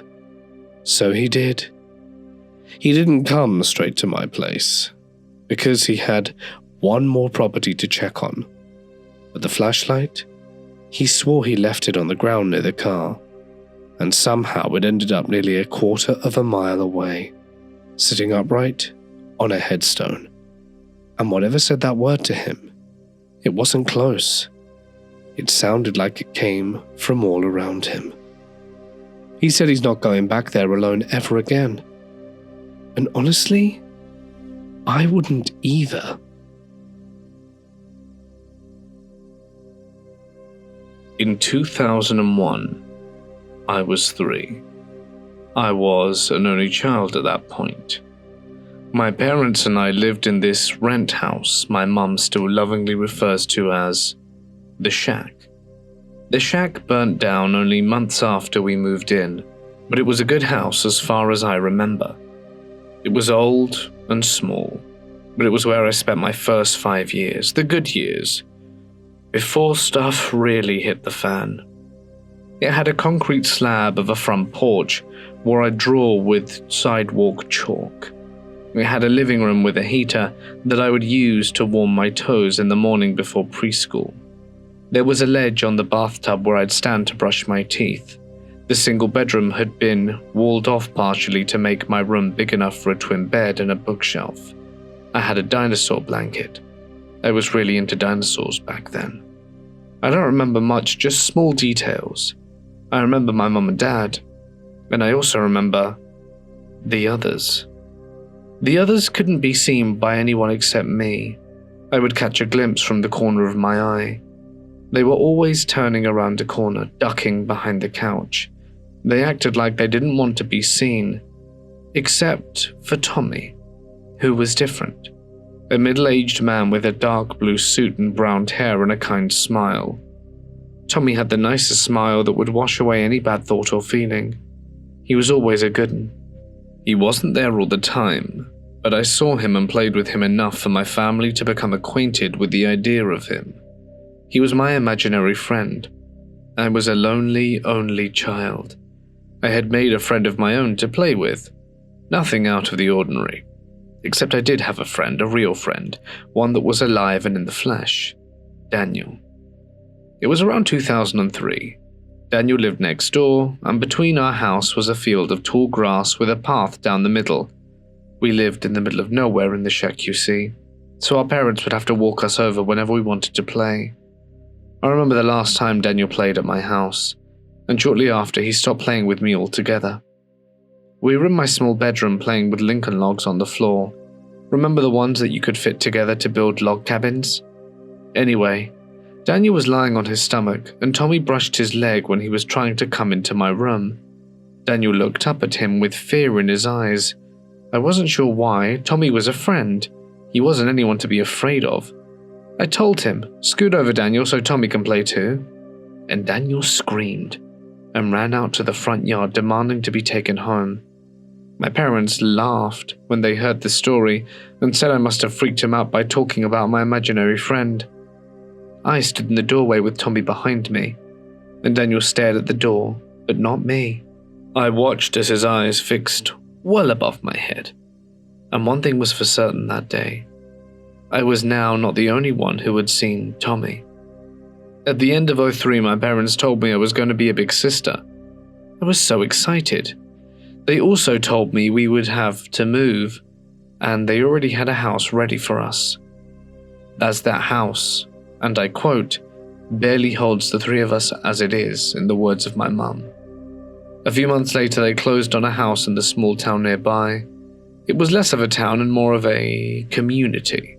One main road, a few hundred houses and a tiny school, and 2 churches. There was one amazing thing though. My best friend from T-ball happened to live right next door, Maddie. And I had hit it off with her the year before, so did our mums. I believe Maddie's mum was the one who told mine about the house being available in the first place.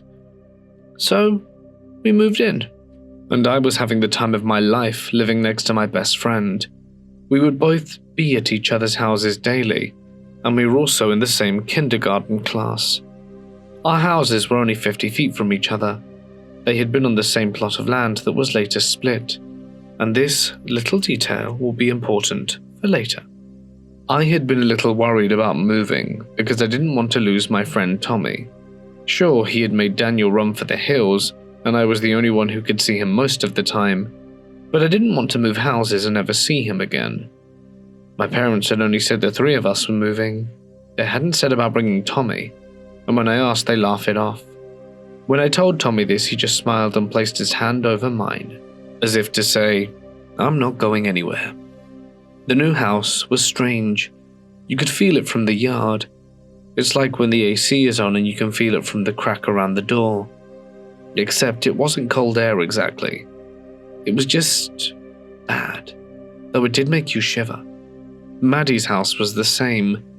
We talked about this just the other day, and there are 3 entities we can specifically remember between our 2 houses. One thing I liked about Maddie is that she saw them too. I felt way less alone. To this day, she is still one of my best friends, and we still talk about how bizarre our childhood was. One entity was the little girl. She stayed mostly in my house. She never spoke. She was harmless though, because she was as scared as we were of the Twisty Man. The Twisty Man, we believe, was attached to the greater plot of land our houses sat on. He was seen in both houses. It's hard to describe the Twisty Man. I think of a Dementor in Harry Potter, but it sounds stupid, but it would take away all the happiness, and you'd only be left with fear.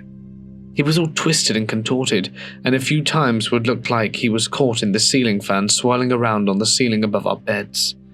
He was the color of a fresh bruise, blue and black and nasty looking. He didn't have a face either, just a twisted silhouette. He never spoke, just stayed long enough to nearly give us all a heart attack. Whenever I saw him, it was never long before I saw Tommy too. He would stand in front of it, holding my gaze until it went away. Staring at this man I'd known for as long as I could remember, the happiness returned, the fear melted, and the bad thing sank back into the walls. My sister saw the Twisty Man as a toddler, and Maddie and I saw him several times, both together and apart. I had honestly all but forgotten about him, until Maddie shared with me something that happened about a month ago. Maddie's ex-stepbrother lives in her old house now. Her mum and stepdad divorced and he got the house years ago. but it was since given to his son. Maddie's mum got a call from her ex and thought it was weird. They're civil, but not friends who call and chat. The ex called Maddie's mum and asked, "What was that thing Maddie said she used to see in the house, the thing that she was so scared of?" Her mum said, "You mean that thing she called the Twisty Man?" And he said, "I thought so." Apparently, the ex-stepbrother noticed that the neighbor who lived in the old house was sleeping in the driveway in a camper van. He thought it was weird that a 40-year-old something single guy wouldn't sleep in a house he was paying a mortgage on, so he asked him why he was staying outside. The man told him, "I don't even know how to say this, man, but there's something in that house. It's blue and black and all twisted up and it watches me as I sleep. And I'm terrified. I ain't going back in there." This is a grown man claiming to have seen what we saw 20 years ago, having no context of our story. The third thing was less something we saw and more something that was just there. It would move things, knock things over, flush toilets, turn on faucets, mess with the electronics. More of a nuisance than anything. One time Maddie was sleeping over at my house, she told me to quit tugging the blanket down. I told her I wasn't, and to leave the blanket alone. We both felt a few more tugs before it flew off at the end of the bed to the opposite wall. The worst thing that was in that house that was not an entity, it was very much alive, was my father. I was 6 by the time and he was heavy into his many addictions. I can remember a time when he was good, but by this point he was mostly my worst nightmare. He and his friends, I'll spare you the details partially because I don't even remember it all, though I'm not too upset about that. I do remember one thing. He had a few friends over and they were very far past the point of rational thinking. I knew they were looking for me, and I also knew that finding me would be the last thing I wanted. There was a room in that house that I wasn't allowed in. It was less of a room and more of a boarded-in back porch, but it was where the laundry was. I asked my mum recently, and she said I wasn't allowed in because it wasn't safe. The house was falling apart even then, and the room was connected to the bathroom by a built-in cabinet that had a hole in the bottom behind the door, so you could pull a laundry basket into the bottom cabinet and then reach through from the laundry room to grab it. Although that part, admittedly, was pretty cool. I remember seeing the little girl holding her hand out to me. I saw Tommy behind her and he nodded to me, so I let her lead me through the hole into that room. I'd have never have gone in on my own. I was not a rule breaker by any means. She showed me a loose board and I was able to push it enough to slip behind it. I could hear them calling for me, but she put her finger to her lips as a signal to be quiet. We stayed in that hole for a long time. I don't remember what happened next or how I got out, just that she never left me. I honestly don't know what would have happened if she hadn't have helped me hide.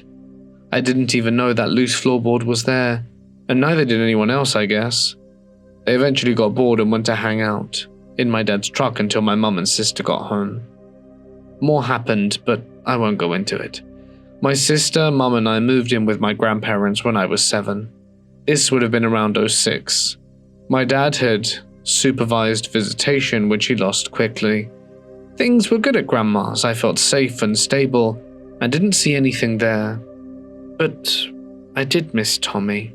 About a year later, the summer before I went into 3rd grade, my mum remarried. The guy had a daughter 1 year older than me. My sister was 3, and we moved a few houses away to another community, even smaller and more rural than the first. I only lived in that house for the 4th semester.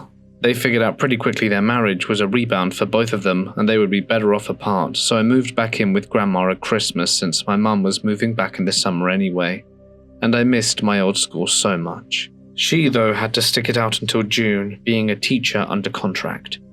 While we were living there, though, I felt like Karen from the Babysitter Club. I had my very own morbid destiny. My friend from the street, Gravelback Road, and I were convinced our neighbor was a witch. Looking back, I doubt it. She had a grave in her backyard, but I'm sure it was a pet or something. We thought it was her husband. I saw Tommy a lot living there. I think he knew I needed a friend, and I remember one day we had a babysitter. We heard footsteps like always, and she looked a bit freaked out. I told her, "Oh, don't worry, that's just Tommy. He keeps the bad things away." After that, we played in the yard until Mum got home, and I was scolded for scaring the babysitter.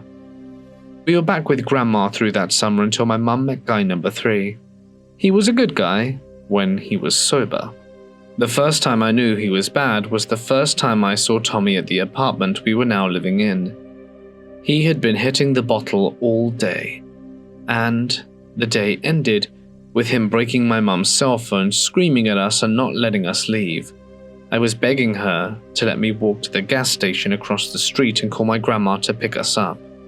Please. I had told her, Grandma would let us stay again. I think at that point she was just so broken and embarrassed she wanted to stick it out and hope it got better. And it did, in the morning when he sobered up. But that seemed to be a trend for the next 6 years. That night, Tommy sat in front of my bed, between me and the door, while they screamed at each other again. He held my gaze. I don't know how long I stared into his brown eyes before I finally fell asleep. In 2009, we moved into the brick house, which is where I spent most of my childhood. It's hard because I have so many good memories of the brick house, but it's also where I spent my darkest nights. That house came with entities of its own. There were the Whisper people who lived in my sister's room, and the Bad Thing, and the Stepdad. The stepdad, like I said, was good most of the time, especially in the early days. We would have nights where we knew to keep our distance because he had been drinking the brown bag juice. But he was a decent guy. It did seem, though, that the worse he got, the more active the Bad Thing was. I'll bring it back to the Whisper people. My sister refused to sleep in her room. Our hallway was shaped like a backwards 7 coming out of the living room, and at the top of the 7 was a bathroom. Perpendicular to that room was my mum's room. Then beside the bathroom, on the small line of the 7 was my room, initially.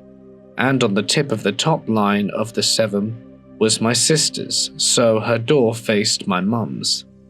I hated standing in the small line at the 7. I always had a bad feeling. You could also see it from the bathroom mirror. I had only made that mistake once. After that, I would not look in the mirror until the door was completely closed. My sister would not fall asleep in her room. She always said, "The Whisper people were too loud." She was in pre-kindergarten when we moved there, and she claimed she couldn't sleep because they whispered too loud. One day I was coming out of the bathroom. I had just exited the door when I stopped because I thought I heard something from her room. My mum's door was to my direct right, and about 6 to 7 feet to my left was hers. The noise stopped abruptly, and I thought it was weird. I waited for a few seconds before I heard, directly in my left ear, an older lady's voice saying, "Shh, she'll hear you." I booked it. I don't think I've ever run so fast in my life. It sounded like I was wearing an earbud, it was that close. I heard them a few other times, but I didn't ever stick around long enough to have them notice me again. Just ignore it became a trend in that house.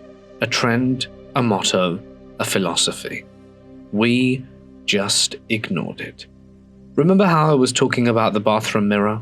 Well, one day I was brushing my teeth and I made the mistake of looking up. And when I did, I saw a shadow. Except, it wasn't on the wall where shadows should be. It was in a void in the middle of the hall, standing where a person would be. It was a shadow but 3-dimensional, just standing there. It didn't have eyes that I could see, but I could feel it staring at me. This is what I call the Bad Thing. The Bad Thing was much more powerful than anything I had ever experienced. My mum coined it the hallway walker, because she said she could hear it pacing the hallway at night. I quickly moved out to the renovated garage as my bedroom. We had walled it in, added a window and added insulation and drywall, and it was like any other room in the house, and it was huge. It was a kid's dream space. It was also generally free of the entities. For some reason they stayed on the other end of the house, and I for one was grateful for it. The Bad Thing had this ability to play back our voices. I remember sitting in the living room with my mum and being the only ones home, when we heard my voice from her bedroom saying, "Mummy, come here." We both looked at each other and she shook her head. Behind her, you'll never guess who was standing, Tommy. He did the same thing as her. He shook his head back and forth slowly. Mommy, I need you. Our show was paused and we sat in eerie silence. I watched Tommy walk down the hall towards her bedroom. I heard it a third time. Mommy, and then it stopped. I don't know what Tommy did, but it stopped. And we felt the air shift, took a deep breath. I think it's gone. For now, we agreed. And she was right. It was gone, but it always came back. This is just one example. We heard our own and reached others' voices all the time. I was constantly keeping tabs of where everyone was in the house. I don't want to know what would have happened if I'd have listened and followed it somewhere alone. By the time I was a freshman in high school, I spent my ride home from school praying my stepdad was already passed out in the recliner. It was a good day if he was. Sure, we had to tiptoe and keep to our rooms, but at least I didn't have to deal with him yelling, cussing, hitting things, etc. On the unlucky nights we did have to endure his drunken stupors, it seemed the bad thing would be more active. He'd show up around corners, talk more, move things, and generally cast a dark, heavy cloud over the house, much like the Twisty Man did. He had a talent for sucking all the happiness out of an area. But on nights like these, Tommy would be there, always silently letting me know it would be okay. My other best friend, who later became my college roommate and godmother of my son, was over one night. Stepdad was God knows where doing God knows what.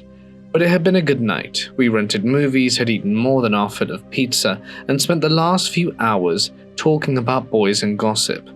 She went to the bathroom, and when she came back, she seemed uneasy. I asked what was wrong. Dude, what's up with your stepdad? Where did he go anyway? I look out the window of my room, which overlooked the driveway. His truck wasn't there. He's still gone. No, I just saw some guy in your kitchen and he was wearing a suit. Then she went on to describe Tommy to a T. A few minutes later, we heard the front door bang open and my stepdad stumble in.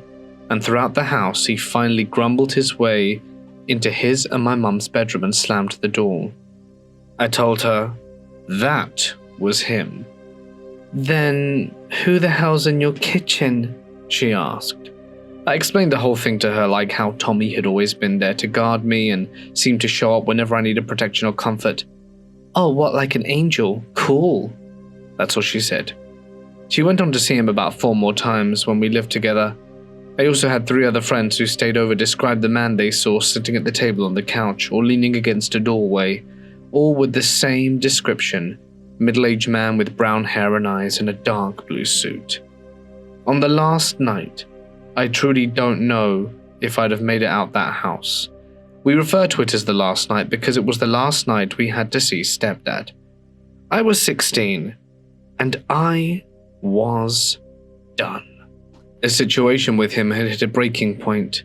What was once just him stomping around and being intimidating to assert his dominance had become into something physical. Side note for anyone hearing this. Please don't say just because it isn't physical, if they're acting like that, it will escalate at some point. Just because it's all been verbal until this point doesn't mean it won't absolutely change in the future. Get out before it does. On this night, the doors were all locked. He'd taken our phones, he was marching back and forth spewing nonsense about how he demanded respect. I snuck my sister into my room and hid her in my closet. I barricaded the bedroom door, put headphones on her and played her favorite songs on my iPod so she couldn't hear him banging and yelling at me to open up. Part of me just wanted to give him what he wanted.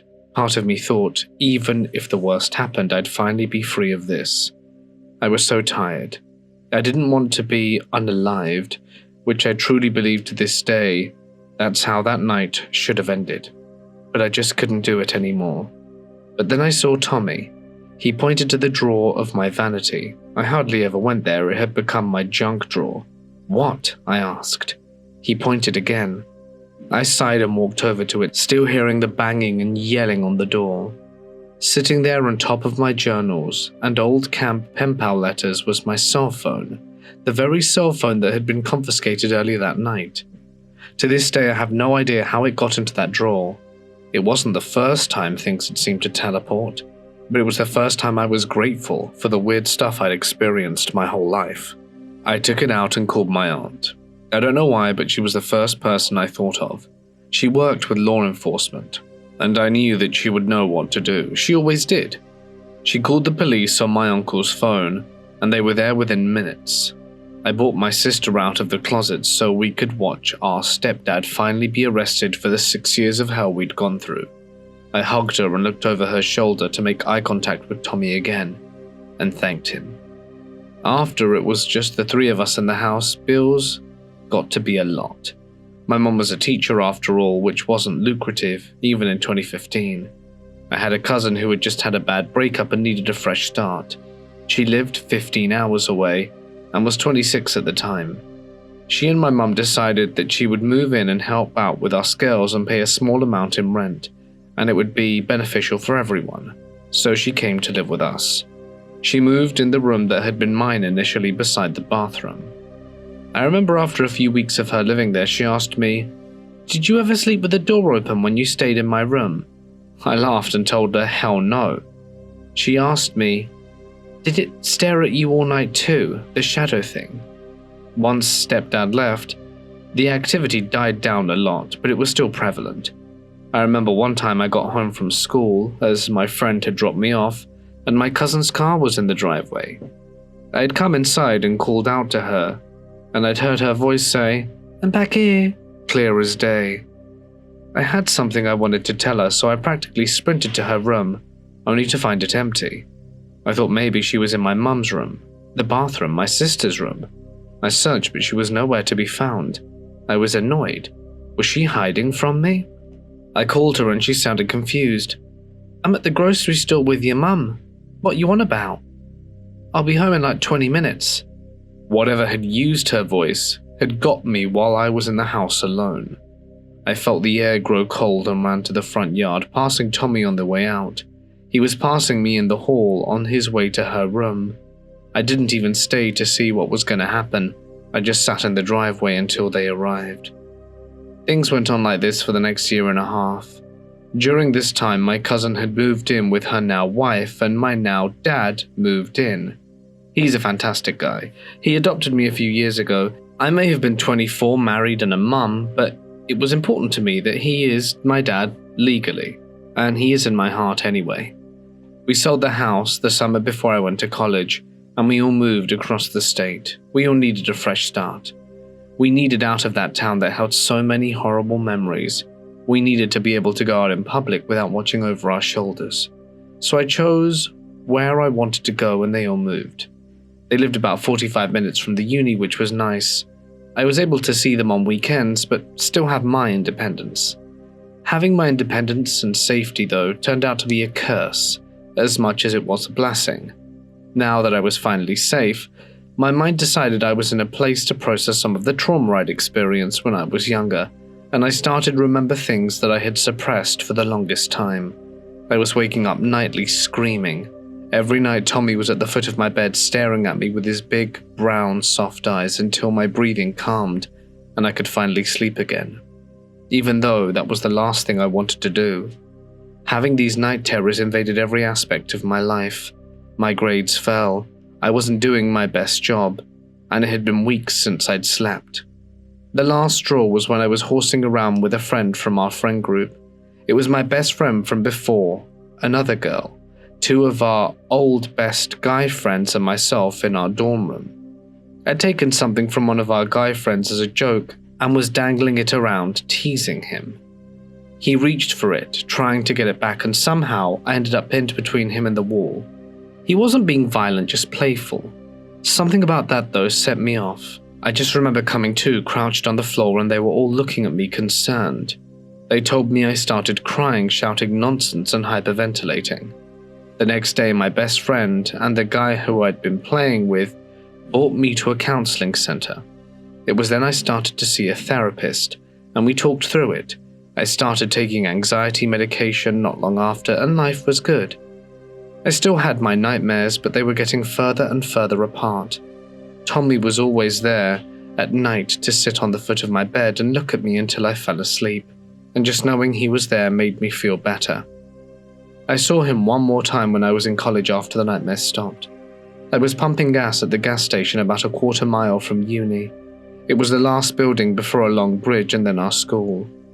I had just gotten in my car when a guy around my age came up to the passenger window holding his student ID. "Hey ma'am," he said to me. "I know this is weird, but I need a ride back to school. My friends ditched me. I see your parking pass. You going back right now?" My window was down slightly because it was a nice night. It was far enough for me to hear him, but not far enough for him to reach inside. Honestly, he was kinda cute and seemed genuine. I was about to say yes when I made eye contact with someone in my back seat that startled me. It was Tommy, and he was shaking his head at me. I turned back to the guy who was reaching for my passenger door handle, and I felt a firm grip on my shoulder and made eye contact with Tommy one more time. He had a serious look on his face and was shaking his head even harder. "No, sorry." I locked the doors and sped away and could hear him shouting at me as I pulled out. I held my breath the whole way. I could feel the hand on my shoulder the whole time, and when I put the car in park, I collapsed on my steering wheel and sucked in a deep breath. My lungs were burning at that point. I could feel the hand leave and looked in the rearview mirror to see the empty seat. I spent the next few years in what felt like a whirlwind. I moved cities, transferred schools, got engaged, got married, and even had a baby. Tommy would show up randomly when I'd have nightmares and a few times when loved ones sadly passed. The night my uncle, who was one of my only positive male role models, so we were close, passed. My phone rang, it was my mum. I looked over and saw Tommy on the couch by me, looking at me sadly. He knew before I did, and he was there until my husband arrived a few minutes later. Occasionally, Tommy would still show up to check on me, it seems. My husband has seen him a few times and he's cool with it. He's had his own experiences with the paranormal and believed me right away. The first time he saw him was after a nightmare. I woke up to Tommy on the foot of the bed, and a minute later my husband jumped out of bed and was screaming. But I explained everything to him and he took it surprisingly well, considering there was a man at the foot of his bed. One day, we were in my car and I'd run to the store to grab a few things, while he sat in the car keeping the heater on. And when I got out, he told me, "Hey, your friend came to visit." I must have looked confused because he said, "Your ghost friend, Tommy. He was in the back seat." I just said you weren't here right now and told him you were safe and thanks for taking care of you. He kind of just stared at me for a minute and then was gone. And that was the last time we saw him for about a year or so. The next and final time was right after I had my son. He was maybe 2 or 3 weeks old at that point, and I was walking into the nursery to check on him while he was napping. I stopped short because standing over the crib was a man in a dark blue shirt. He turned to look at me, and it looked like he had a tear in his eye. And he gave me a smile. "He's cute, isn't he?" I asked. He looked at me. "Thanks for keeping me safe." He looked back at my son and still looked at me like how a parent looks at their child after they crossed the graduation stage. He seemed proud of me, but he didn't answer. The look he gave me made my heart swell. Somewhere deep down, I knew this would be the last time I saw his kind brown eyes. Then, my son began to cry, and I tore my gaze away from the man who had kept me safe my whole childhood. And when I looked back to the space that Tommy had occupied, he was gone. There have been times where I think I made it all up. Maybe Tommy was my way of coping. Maybe he was part of a decade-long psychosis or trauma-induced apparition. But then I think of all the other people who saw him too. Maybe he was really there. Maybe he was an ancestor of mine. Maybe he was a guardian angel.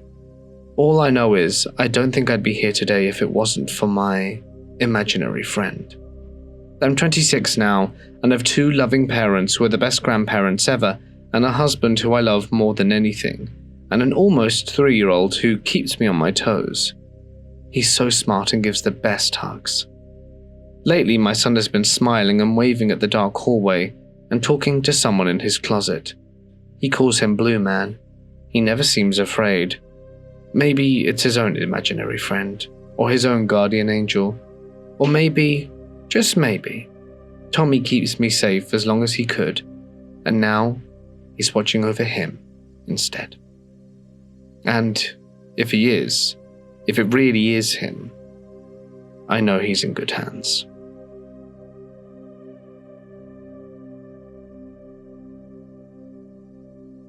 I'll never forget my 20th birthday. Not because I had a great party, went out with my friends or my family, or even had a memorable celebration. No. My 20th was a night I'll always remember for completely different reasons. It was late, past midnight, and I was on a mountain road fuming after a huge argument with my boyfriend. He had gotten so angry that he kicked me out of his car and left me stranded in the parking lot of an observation point at the top of a mountain. I had my phone and thought about calling a friend or even the police, but I was young and dumb, and honestly I wanted a cool story to tell. So I walked down a mountain all alone in the middle of the night. It sounded badass, so I started walking. The road had streetlights here and there, but they barely worked. The glow was faint and flickered occasionally, making everything feel 10 times creepier. I was regretting my choice quite early into my walk, but I didn't want to think of the alternative, calling someone. I was determined. The walkway wasn't too bad, at least there was one, but the silence of the mountains was unnerving. Still, I was so angry that fear hadn't fully set in yet. A few cars passed me as I trudged downhill. Some sped by without a second glance, while others slowed almost to a crawl. One car in particular drove so close to the edge of the road that I thought they might stop. But when I turned to look, the driver seemed startled and sped away, probably thought I was a ghost or something. The thought made me chuckle despite myself. Then out of nowhere, a man's voice called out, "Hey, you alright?" I yelped, my knees buckled, and I nearly fell. "Oh, didn't mean to scare ya." I turned and saw a white car idling behind me. A guy about my age leaned out of the driver's side window. He looked friendly, clean-cut, cheerful. The kind of guy you wouldn't expect to find lurking on a deserted mountain road at night. "Are you alone? What's going on?" Embarrassed, I blurted out the whole story about the fight with my boyfriend. Behind him, I noticed a girl in the back seat wearing a bright yellow shirt. She waved at me and smiled. Something about having another woman there made me feel at ease, and I let my guard down a bit. I thought they seemed safe and trustworthy. The guy offered me a ride, but by the time they'd showed up, I was well over the halfway point, so I declined. I'm pretty stubborn. Thankfully, he didn't push, wish me luck, and made a joke about me punching my boyfriend for leaving me out there. As they pulled away, I actually felt a little better. Not everyone in the world was terrible, I thought. But then not 5 minutes later, I heard that same voice again boom from right behind me. "Oh, sorry. Didn't mean to scare you," the voice laughed. Hearing his voice again made me jump. How was this possible? I froze. There was no mistaking it. It was the same guy in the white car. The hell? I turned slowly, and sure enough, there they were. The same guy and the girl in yellow. I tried to laugh it off.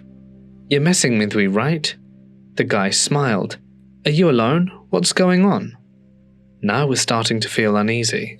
How had they gotten back here so quickly? There was only one road, and they'd driven downhill ahead of me. They couldn't have turned around without passing me, and there hadn't been enough time anyway. I shook my head and forced a smile.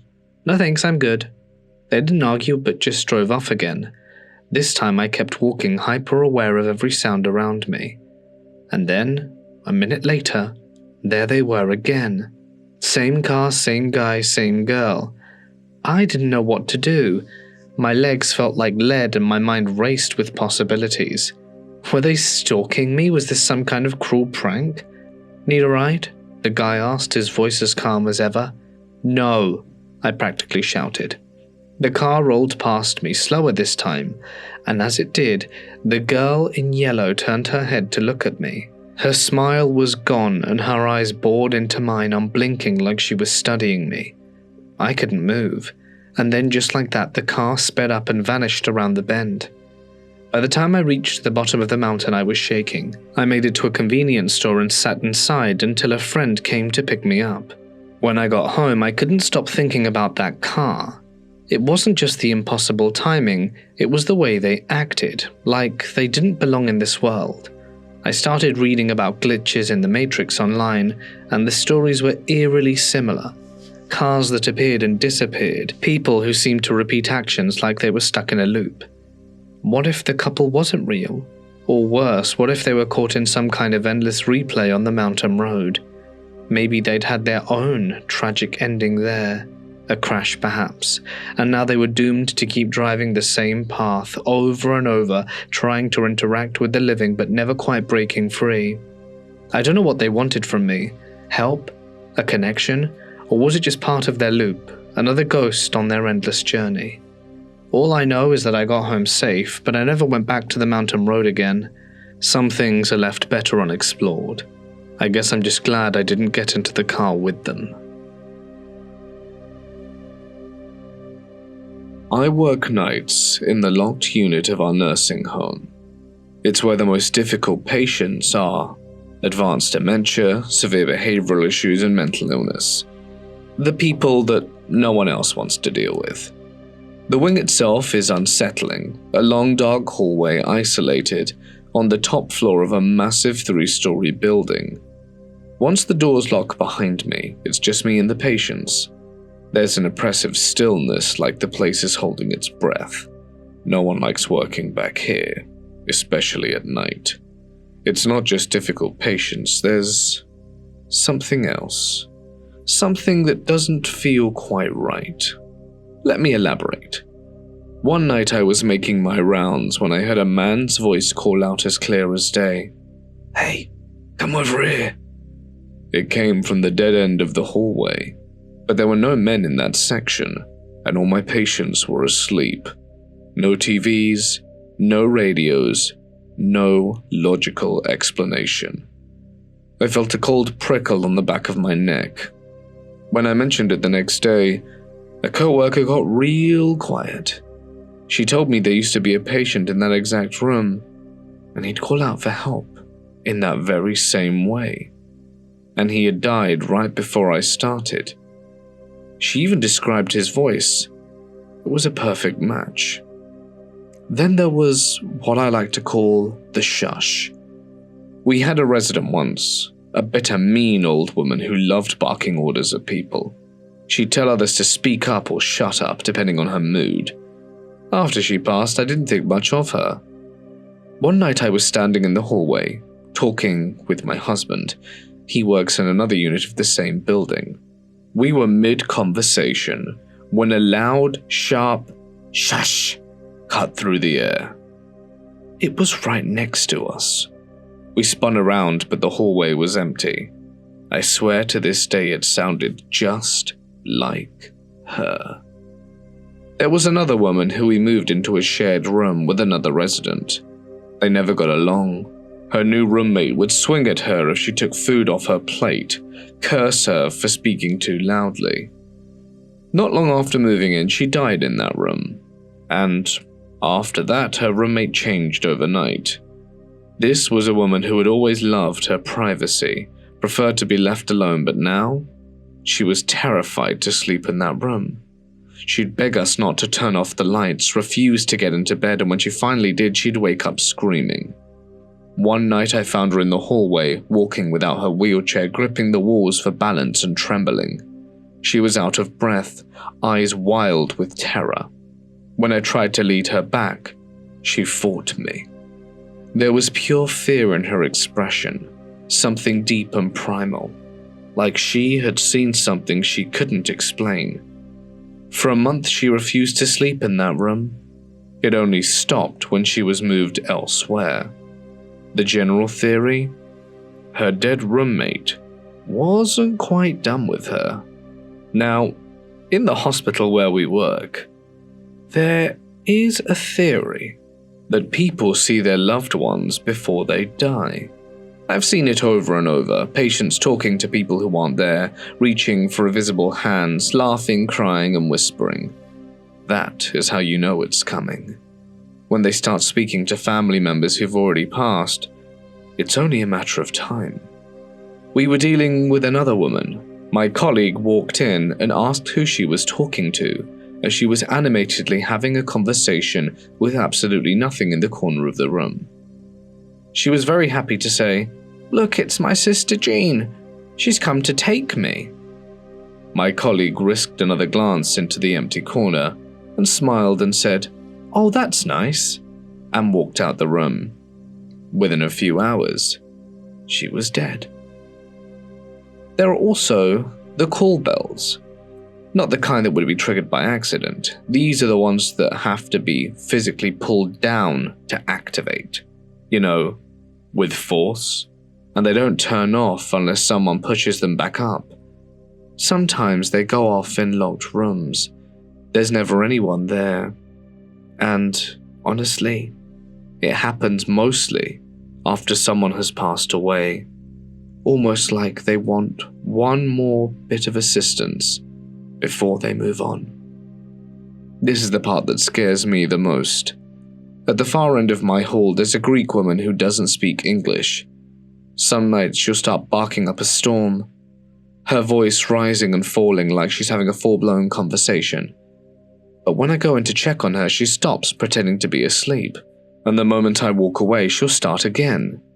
This will go on for a while until she finally falls silent, and then the woman in the next room will start doing the same thing. Then the one across the hall. Each of them one after another, as if something is going room to room waking them up. And it's always the same phrases. "The man was in my room. The man is standing in the corner behind you. The man told me to." None of them know what the others are saying. None of them should be able to repeat the exact same thing, but they do. It happens again and again. I wonder who the hell he is and what he says to them. But, in truth, I don't think I want to find out. My stepmom Macy grew up as a kind of privileged teen in the 70s, and her mum had moved their family over there, the States, from England, when she was around 9. She went to a pretty nice high school in a really nice town. There she made friends with Lily, who didn't exactly run with Macy's type of crowd, popular, stereotypical. But they really hit it off. And Lily would take Macy out to do her kind of stuff, hiking, fishing, sailing. My stepmom has raccoon eyes and looks like she hates everything. Anyway, because of Lily's influence, the two of them would do stuff like that a good amount. One Sunday, they decided to go hiking in some hills about an hour away. Macy put on what I'm sure were her extremely expensive hiking shoes, and the two of them drove off to the hiking trails. Lily parked in this big clearing with a makeshift parking spot, you know, like little pieces of wood marking the head of a space, but there were no other cars there. This was important only in hindsight. They started hiking up the hill, off the path because Lily fancied herself something of a badass. The hike was nothing extraordinary. If you asked my stepmom, she would just lament for 15 minutes about how sticky and buggy it was. So they reached the top of the hill, and my stepmom was done. The polished, pampered side of her was coming out, and she groaned until Lily begrudgingly said, "Okay," and they would rest and then walk down again slower. They had been heading down the hill for perhaps 10 minutes, when Macy began to complain again.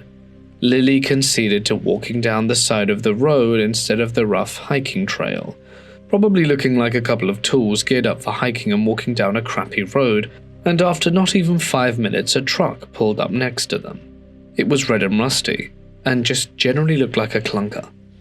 The guy driving rolled down the window, and the girls looked in through the passenger side window. He had a big beard, a baseball cap pulled down, and long brown hair. He greeted them and even smiled through his beard, asking if they needed a ride. Macy described him as charming and even cute. Lily still says the moment he greeted them her hackles went up, and despite her better judgment, my stepmom convinced her to get into the truck. "It must be only a 10-minute drive down to the car tops," she said. The two girls opened the passenger door to this rusty thing, and the guy directed them behind the seat to get into the back. They settled in and the truck started rumbling forwards. Lily always says that was the point it hit her. What a mistake they had made. The back seat was clean enough, but there was a rope on the floor behind the driver's seat and 4 boxes of saran wrap half hanging out underneath the passenger seat. It seemed creepy and weird, but Lily didn't want to freak my stepmom out, so she shut her mouth. 10 minutes later, the woods didn't look any clearer, and they hadn't seen another car the whole time. Lily asked how long he thought it would be, and he said he was taking a different route down the hill and had to stop somewhere to get something first. That was it.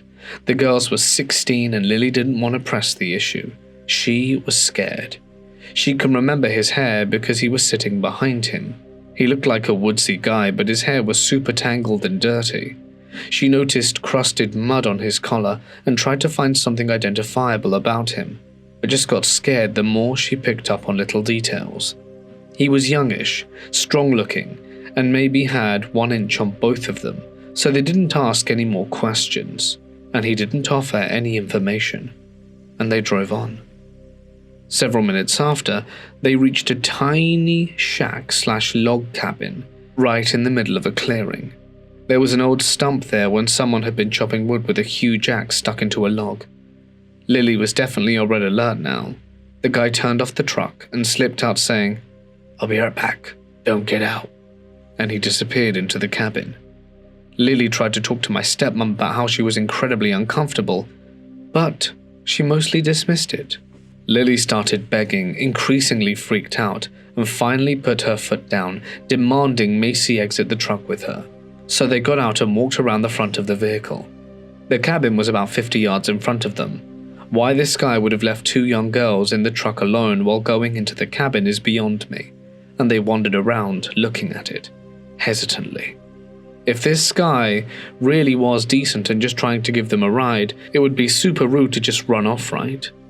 My stepmom had this strict upbringing when it came to manners and public persona, and she saw it as an issue of that nature. So she actually started to head back to the truck, opening the front door and to climb in behind the driver's seat. Lily was pissed off and followed her to yell some more. On the driver's side floor, half hidden under the seat, was a big hatchet. It had dried red and brown stains covering the blade and stuck to the floor underneath it. Lily understandably lost her mind seeing it, and my stepmom started getting hysterical. They decided that leaving was by far their best option at this point, and just booked it off the side property into the trees. They bumbled around in the trees for a little while, until Lily was fairly confident they were on their way back down the hill. My stepmom cried all the way down. Lily felt bad about it, but was also completely freaked out that he would hear it and kept trying to calm her down. When they finally got down to the bottom and saw the old wood fence that surrounded the original parking area, they felt relieved. But as they got closer, they saw it. The truck was parked on the other side of the gravelly makeshift lot, just sitting there facing the opposite way innocently. They couldn't see if anyone was in it, and of course Macy wanted to run for the car, but Lily was hesitant. She managed to calm my stepmom down, saying she wanted to wait before running out in the open to see what was out there. Remember, this is the 70s. No cell phones. There were no ranger stations or anyone around. The parking lot was big and empty, and open, and who knows what would have happened if they decided to stroll across it. Thankfully, Lily convinced my stepmom to chill, and the two of them hunkered down against a big tree, hidden by bushes and other trees, and waited it out for what seemed to be a few hours, when dark started to fall. All the animals started coming out and making noise, and my stepmom, predictably, started getting antsy about this and bothering Lily, who was tired and moments away from giving in. She was just planning their dash to the car when they heard a clunk across the twilight-lit lot. They watched as one of the back doors of their car swung open, and the bearded guy slid his way out the back seat. He got out, shut the door, looked around the woods for several moments, and then walked back to his truck. The truck lumbered past their car and out of sight. Several minutes after watching him drive away, they sprinted to their car as fast as they could, jumped in and peeled out before they had even shut the doors. If this guy is still alive, He must be really old.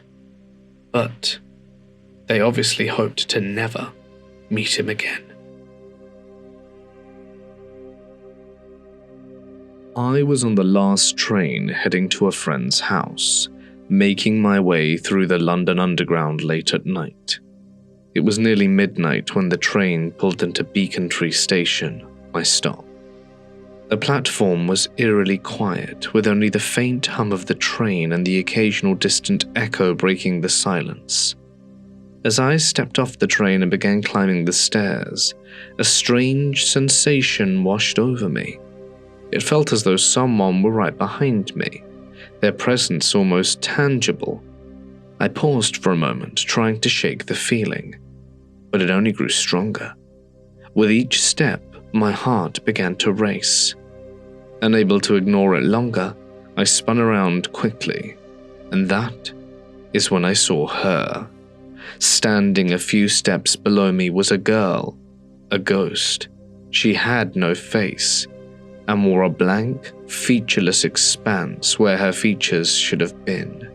Her blonde hair hung limply around her pale shoulders, and was dressed in a white, flowing dress that seemed slightly tattered at the edges. I froze in place, my breath caught in my throat. For a moment, all I could do was stare, my mind struggling to process what I was seeing. Then pure terror took over. I let out a scream and bolted up the stairs as fast as my legs would take me, and by the time I reached my friend's house, I was still shaking. My heart hadn't stopped pounding, and I could barely get the words out to tell them what had happened. Later that night, I decided to look online to see if anyone else had experienced anything similar. What I found was startling. Beacon Tree Station is supposedly haunted by the spirit of a girl with blonde hair and a white dress and no facial features. It felt surreal for it to be validated. I couldn't believe I had actually seen her. I've been back to Beacon Tree Station a few times since then, but thankfully, I've never seen her since. It happened about 10 years ago.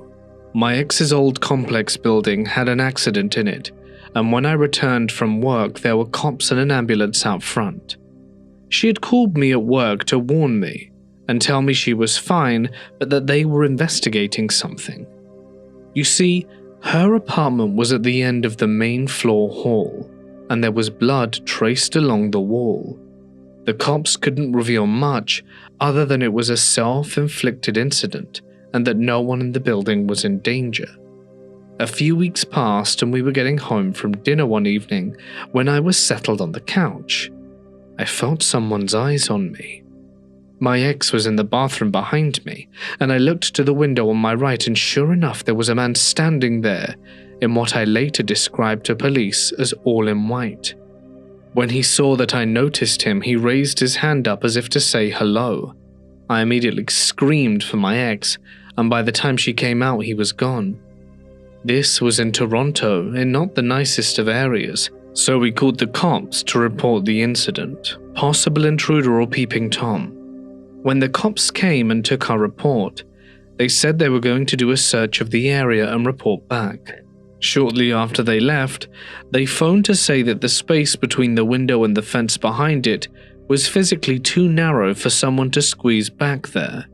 They basically said there was no way I saw anyone. But I was dead sober, and I had never called 911 in my life. I was scared. I know what I saw. A little while after this happened, word got around that a man who was staying with his daughter in the building had taken his own life that night. When I heard that, I couldn't help but think back to the man in the window, in the impossibly small space, who was making contact. Of course, I can't know for sure if the two events were related.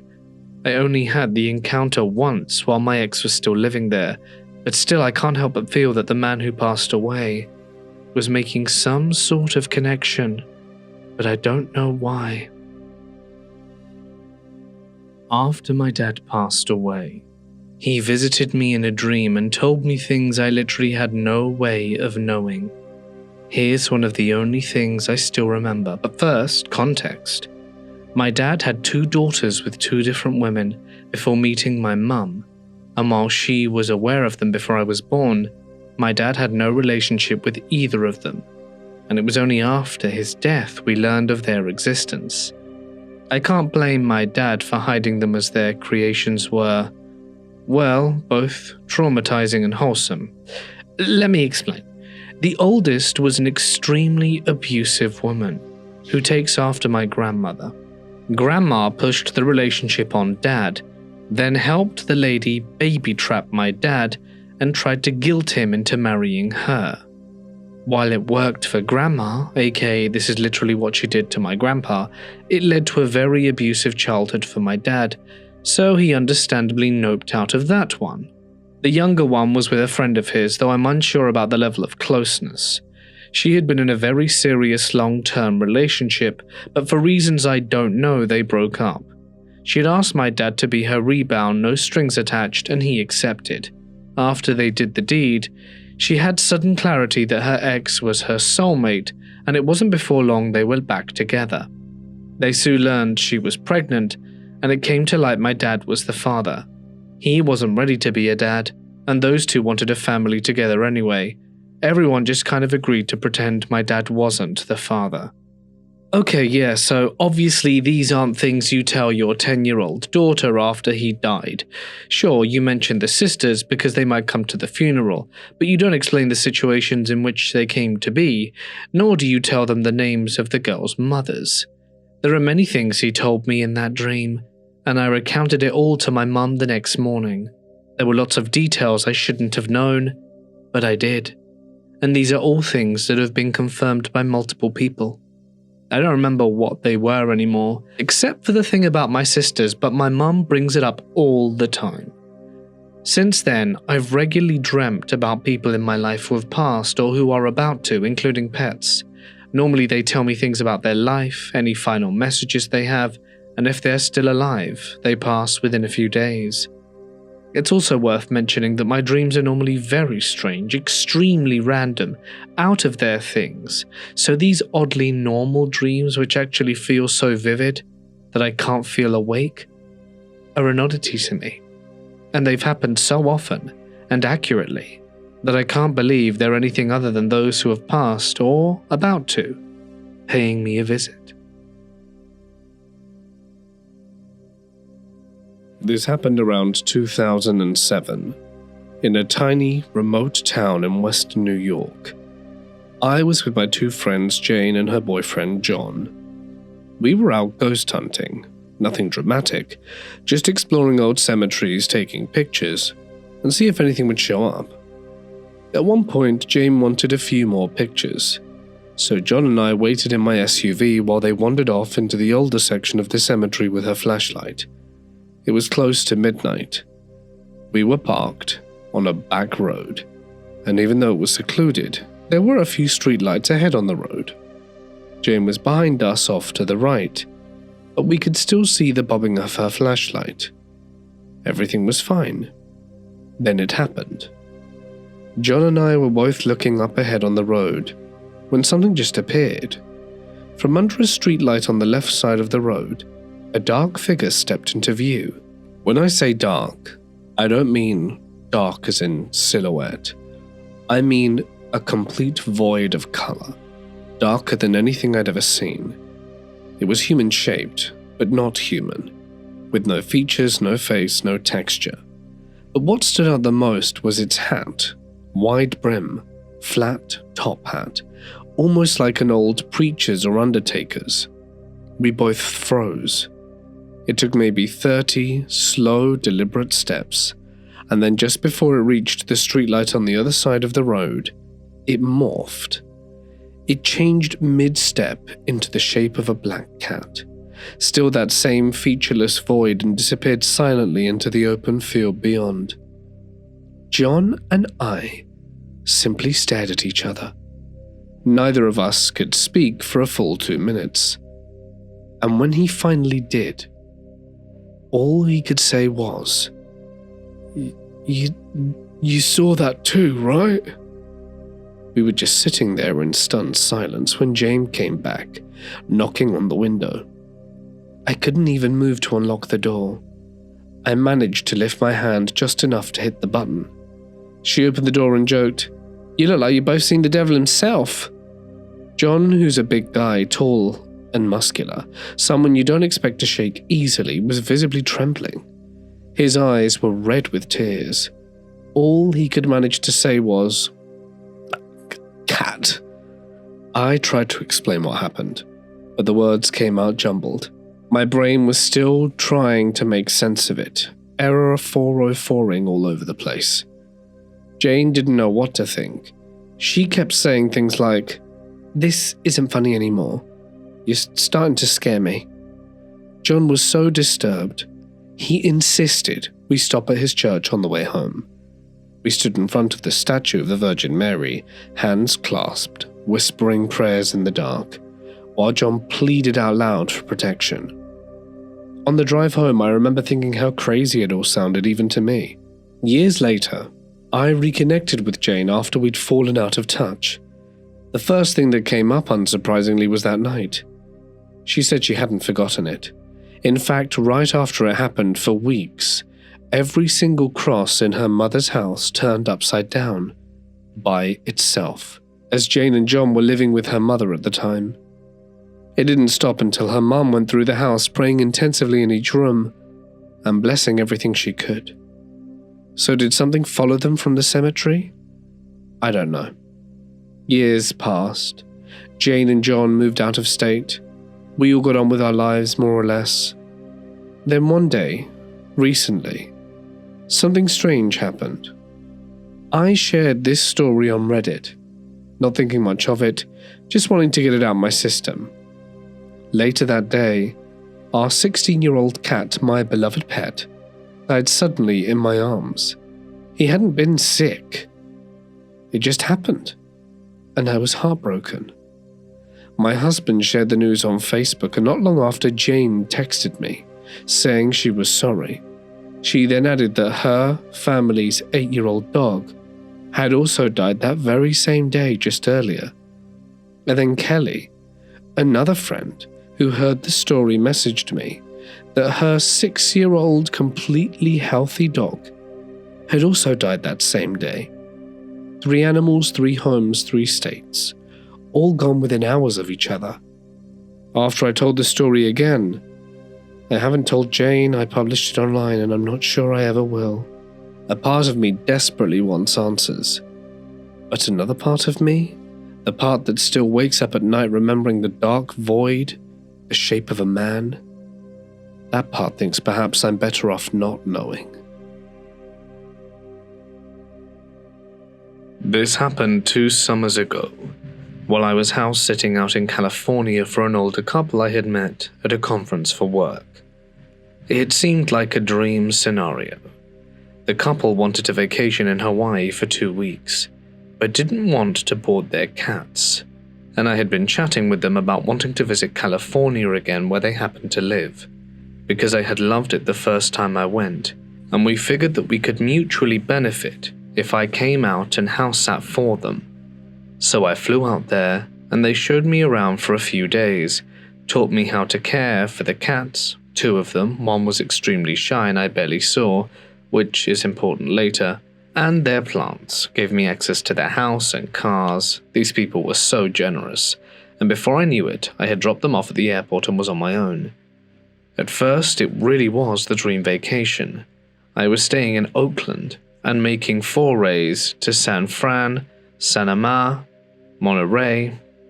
In the mornings, I could walk out the front door and shortly be hiking the path surrounding nearby Mount Diablo, and I was ultra content with the world.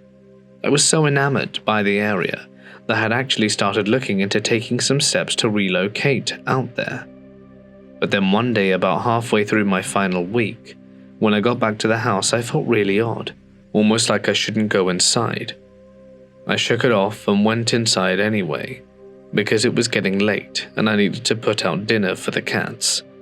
Once I was inside, I forced myself to ignore how off I felt and made myself some food, went to bed, and was shocked to find this shy cat hiding under my bed crying. This was the first time I had seen her close up, The entire time I had been there up to that point, she never left my host's bedroom unless she didn't realize I was around. Again, I ignored feeling weird and just assumed she had decided I was okay and went to bed. I did start locking my bedroom door that night though. I also remember that about halfway through the night, I thought I heard someone walking around in the gravel outside the window. But after listening for a bit, I didn't hear anything else and went back to sleep. The day after in the morning, I still felt a little odd, but kept up with my plans for the day. I drove out to a little music festival in Sonoma and went clothes shopping and had an overall great day. When I got back to the house though, I found the front door locked in a way I hadn't left it.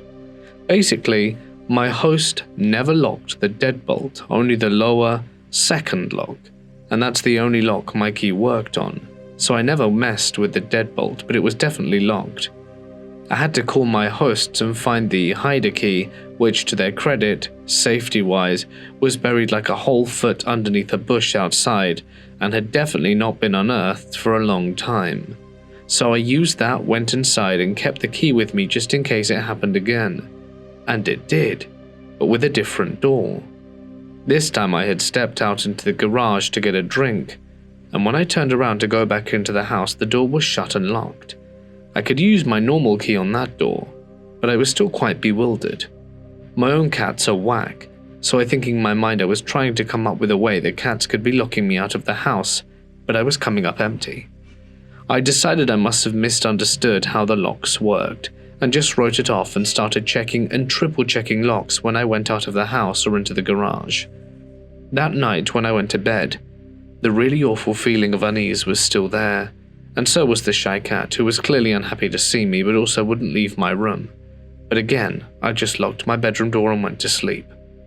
The next morning I felt awful, nausea, body ache, and I had no desire to leave the house, so I decided to stay in and Netflix for a day. This vacation stay was like a full 2 weeks, so I didn't feel the need or any hurry to get all my touristy things in anyway. But as the day went on, I started to feel that sense of wrongness again, and it morphed into feeling incredibly watched. Around mid-afternoon, it got to the point that I was so uneasy that even feeling awful, I decided to get out of the house for a bit to shake it off. I was getting a bit low on food, so I went to the grocery store and bought a few food items that I didn't think would hurt my stomach. As I started to leave the checkout, the cashier said the generic, "Have a great evening," and I instantly started crying, shocking myself and the poor cashier because I had this intrusive thought that said, "You might be the last person to ever say that to me." When I got into my car, I was still crying. My entire body was telling me not to drive back to the house. I could not though, because I didn't want to neglect the cats, so I drove back, parked in the driveway, and convinced myself about half an hour to just go open the front door. Once I did that, I thought I would get it over with and would be able to go in and at least feed the cats, and then maybe I'd go get a hotel room after. But my body physically wouldn't let me inside. It was like I was stuck in the entryway. Then I made a deal with myself. I would yell into the house saying I'd already called the police and they were on their way. In panic logic, I figured that would make anyone in the house leave, so I faced the inside of the house looking down the hallway towards the bedroom, and I did just that. The second I had finished saying, "They're almost here, so if you want to avoid being arrested, you need to leave now," the light in my host's room turned on and I heard some banging. I immediately hightailed it back to the car, called the police for real, and proceeded to have a mental breakdown while talking to the dispatcher. Once they got there, they checked the house but didn't find anyone. But the double doors in my host's bedroom were left wide open. I'm so glad the cats didn't get out, and there was a pile of food wrappers in the corner behind the pillar, so they said it looked like someone had been there. What makes it scary is that nothing was taken, and based on the shape of the house, it would have been the perfect vantage point to see me in the living room as I stayed home sick. The house was in an L shape, and from the windows into the garden that were my host's bedroom, you could see me in the living room from the windows. The minute the police were gone, they said they couldn't prove anyone was there. There were no signs of forced entry, and they couldn't get a hold of my hosts immediately to verify if anything had been taken, which, once they were back, they verified nothing had. So they said they'd patrol a bit but nothing else. The shy cat was right back in my host's bedroom, and I didn't see her again until I left to go back home. I think the intruder had been there at least 2 days, forcing her to choose between 2 strangers and lead her to choose the one that was the least strange. Me. It messed me up pretty bad, especially because they didn't catch the person and didn't seem to have a desire to search for them. I still had to stay in the house for the next 3 days, but nothing else odd happened, and I didn't feel anything off for the rest of my time there. But the damage was done. I never felt completely safe in a home without doing a complete search before bed since. But I am extremely glad my gut spoke up. I guess I'd rather have some residual anxiety than be dead. I was working an evening shift in the ER when I got the call. Infectious patient, room 14. That was already a really bad sign. Room 14 was one of the isolation rooms usually reserved for grotesquely infected abscesses, foul-smelling gangrene, or other nightmarish conditions that require containment.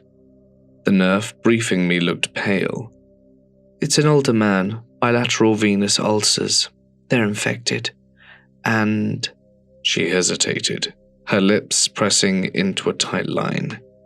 He hasn't changed his dressing in about 10 months. I stared at her. She shook her head, and a cold weight settled in my stomach. I flipped through his chart. No medical visits in about a year. No follow-up, nothing. I side-suited up and walked into the room, and the stench was the first thing that hit me. It was the overwhelming stench of rot, an unholy mixture of stale beer, mold, and something wet and sulfuric, like meat left to fester in the heat. It clung to my nostrils, thick and oppressive, and it made me nearly gag.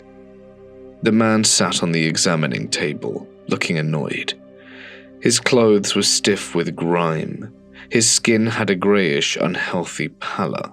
He told me that he didn't know why he was here, and that he had his leg seen to last year. Just some antibiotics and he'll be on his way. I told him I needed to have a look. The dressings on his legs were ancient, stiff with layers of dried fluid and filth. As I peeled the first one back, it crackled, breaking apart like old parchment. And beneath it, the bandage turned a sickly yellow, then a deep brown, soaked through with filth of a wound left untouched for nearly a year. The smell that erupted from underneath was indescribable. One of the nurses gagged and bolted from the room. I forced myself to keep going, my breath now shallow and through my mouth. But that only made things worse. Then I saw it. Something was wiggling inside a deep fold of his rotting flesh. A single, plump maggot, pale and glistening, twisting lazily in the raw tissue. I swallowed hard and continued rapping. The deeper we went, the worse it got. Dozens, no, hundreds of maggots, feeding. They squirmed and burrowed deep into the meat of his leg. White, writhing things nestled inside the pockets of this necrotic flesh. They spilled out as we peeled away the last of the bandages, plopping wetly on the table and the floor and onto my gloved hands. I felt something crawl over my shoe. The other nurse who had just re-entered the room turned green and fled. I turned to his other leg, dreading what I would find. That was worse. The ulcer had eaten deep, exposing sinew and tendon, glistening like raw meat in a butcher's shop. The infection had turned the surrounding skin into something mottled and unnatural, oozing pus in thick yellow rivulets, and inside more maggots, thriving and feasting within. At that moment, I understood. True rot. We had to clean him up immediately. We gathered the maggots in a metal bowl, but they kept moving, some tumbling onto the floor, crawling over our boots and writhing blindly in their search for new flesh.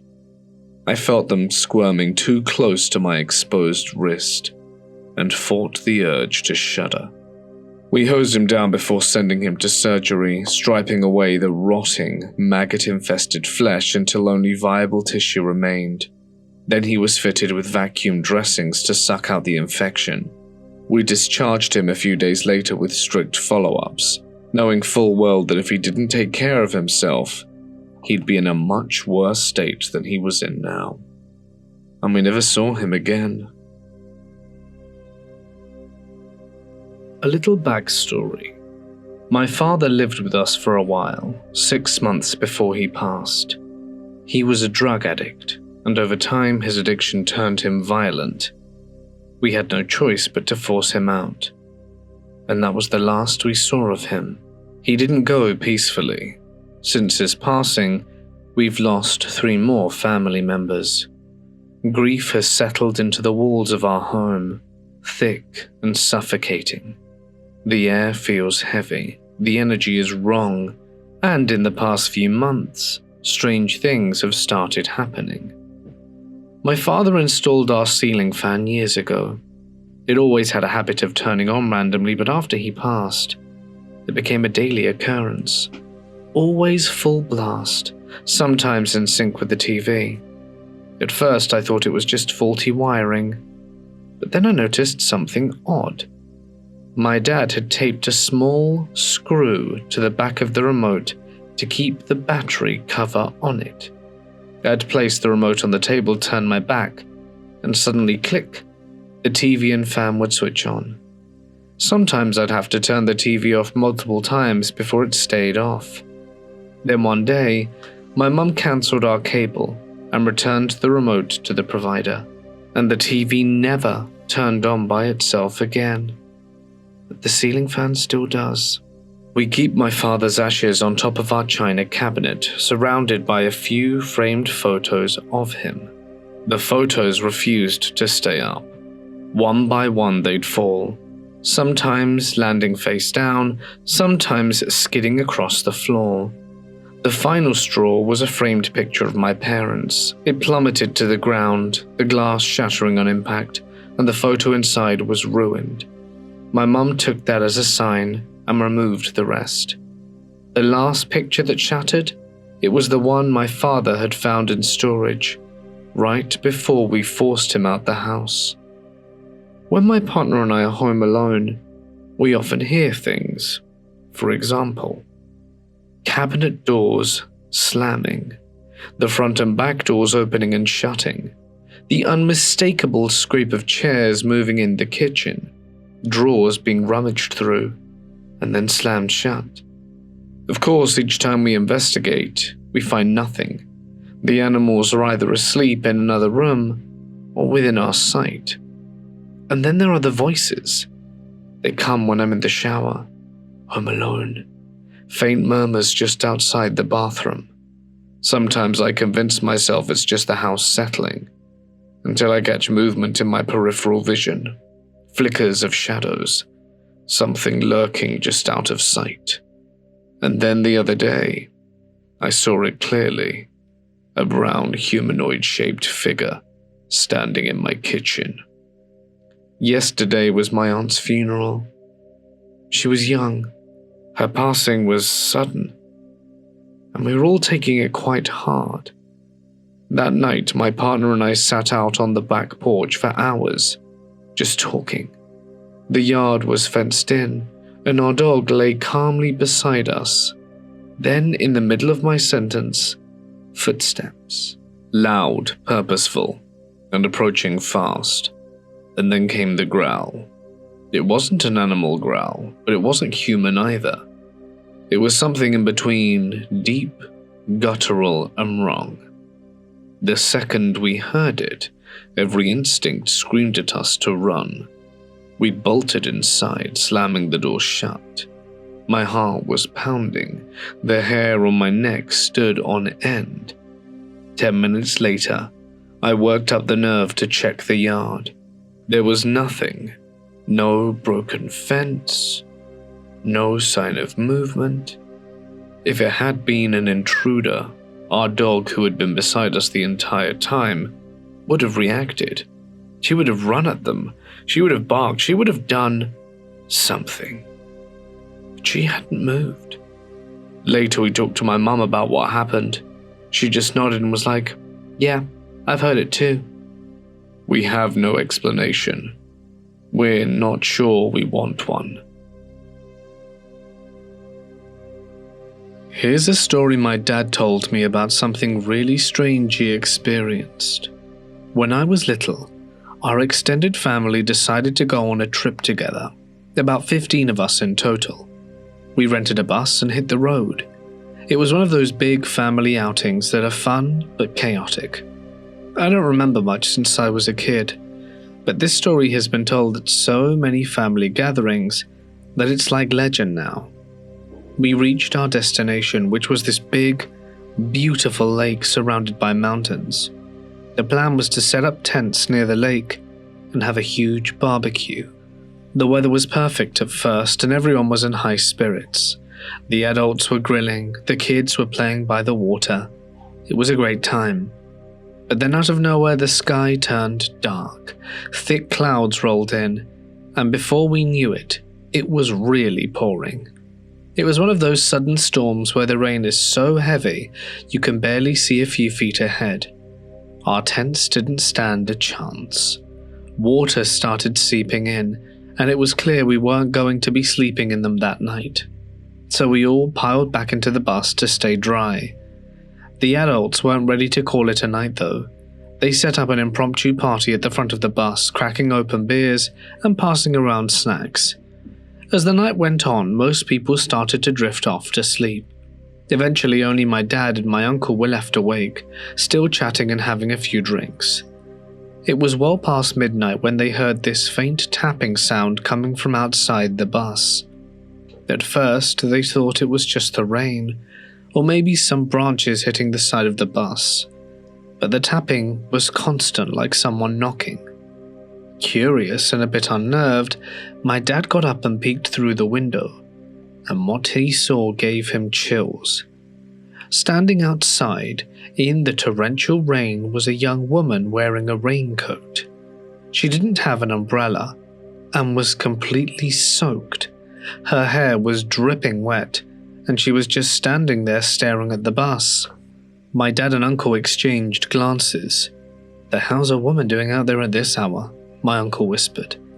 They were deep in the mountains, miles from the main road, and there were no houses nearby, no other campsites, no anything.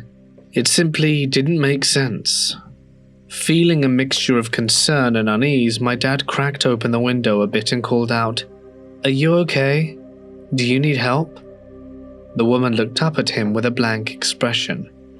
"I can't go inside," she said softly. "Please, can you come out here?" My uncle frowned. "It's pouring rain, just come inside. We can get you a towel and something warm to drink." She shook her head slowly. "I can't come inside. Please, come out." Something about her tone and insistence was unsettling. She didn't seem cold or bothered by the rain at all. My dad felt a knot forming in his stomach. "Look, if you need an umbrella or a towel, we can give it to you, but we're not going out there." The woman stared at them for a moment longer, and then turned and walked away into the darkness. My dad and uncle sat back down, both a bit shaken. "That was weird," my uncle said. "Why was she so adamant about us going outside?" Then it dawned on them. They were miles away from any civilization in the middle of nowhere during a storm, and a soaking wet woman shows up asking for them to come outside. It didn't add up. "Do you think that was something not quite human?" Well, neither of them wanted to say it out loud, but the possibility hung heavy in the air. They decided not to dwell on it and tried to get some sleep, but neither slept well that night. The next morning they told everyone about what had happened, Of course, the rest of the family laughed it off, teasing them about drinking too much and imagining things. But my dad and uncle knew what they saw. A few weeks later, they heard a local legend from someone familiar with the area. According to this story, a young woman had once eloped with her lover, but for some tragic reason, some say she was jilted or something, she ended up throwing herself into the lake. Since then, people have reported seeing a woman in a raincoat near the lake during storms, asking people to come outside. The description matched the woman my dad and uncle had seen. Over the years, the incident became a staple story at our family gatherings. Each time it's told, it gets more embellished, but my dad and uncle always insist on the core details. They both say the woman looked entirely real, nothing ghostly about her appearance whatsoever. She had feet, she cast a shadow, and her voice sounded normal, and that's what made it creepier. Many people who die with unresolved feelings don't even realize they're gone, my dad mused once. Maybe they wander around, blending into our world, trying to interact with the living. As a kid, hearing him say that sent shivers down my spine. I often wonder what would have happened if they had decided to go out that night. I know people talk about paranormal experiences in the mountains, and maybe there's some truth to it, but honestly, the idea of encountering someone or something like that freaks me out. Whether it was a ghost or some person with bad intentions, it's equally terrifying. Either way, the story still gives me the creeps. When I was in school, we had a cult survivor come to give us a motivational talk about resilience. It was an interesting talk and captivating for many reasons. Mostly that she was missing part of her arm and hand, and she was telling us about her experience in a cult. It's only years later, this story in the back of my mind, that I found out more about her, and I wanted to share it with all of you. The person in question is called Gabrielle Lavelli, and I'm going to be sharing her story from her point of view. I was young, searching for meaning, looking for a place where I truly belonged. The world felt too fast, too cold, and I wanted something more, something spiritual. That's when I first heard of Rock Theriaro. He just radiated wisdom, strength, and most of all, certainty. He promised a simple life, a life free from corruption and greed, and offered a community where we would be like a family, safe in the arms of faith. It sounded like everything I had ever wanted, and I joined this group, the Anthill Kids, with hope in my heart. We lived on the land, working together, sharing meals, raising children, and devoting ourselves to our leader. At first, it felt like paradise, a utopia far removed from the world I had once known. We laughed and prayed and toiled under the sun. Ro had the answers to everything, or so I believed. Paradise turned into something else. Suddenly, I was scared and submissive and silent. Our leader began demanding more from us. His teachings grew darker, his punishments harsher and more severe. He had control over our bodies, our thoughts, and our very existence. He would say it was for our own good, and that suffering purified the soul. And we believed him because we had nowhere else to turn, as we were quite isolated after all. Following the cult's reformation, he began to move away from being a motivational leader, and his drinking problem worsened, exerting an increasingly totalitarian control over the lives of me and his other followers, and becoming irrational in his beliefs. Members were no longer allowed to speak with each other when he wasn't present, or to engage in any relations, consensual or not, without his permission. He used his charisma to cover for his increasingly abusive and erratic behavior, and none of the other members questioned his judgment or openly blamed him for any physical, mental, or emotional damage. He then began inflicting punishments on followers that he considered to be straying by spying on them and claiming that God had told him what they did. If a person wished to leave the commune, he would hit them with either a belt or a hammer, suspend them from the ceiling, pluck each of their body hairs individually, or even defecate on them. The Anthill Kids raised money for a living by selling baked goods, and members who did not bring in enough money were also punished. Over time, the punishments became increasingly more violent, including making members break their own legs with sledgehammers, sit on lit stoves, and shoot each other in the shoulders, eating dead mice, and even human excrement. That's when things got even darker. A follower would sometimes be asked to remove another member's toes with wire cutters to prove loyalty, and the abuse extended to the younger ones. But I don't even want to mention what happened to them. The things that were done to them were just so horrific. That's when the cult leader attempted to backtrack to the original religious mission of the commune, beginning to strongly believe in purifying his followers and ridding them of their sin through abusive purification sessions, where the members would be completely nude as he whipped and beat them. He claimed to be a holy being and started performing unnecessary amateur surgical operations on sick members to demonstrate his healing powers. These surgeries included injecting a 94% ethanol solution into the stomachs or performing circumcisions on children and adults in the group. In 1987, social workers removed 17 of the children from the commune. However, he faced no repercussions for his abuse. I lost count of the days. Time blurred into an endless cycle of work, fear, and suffering.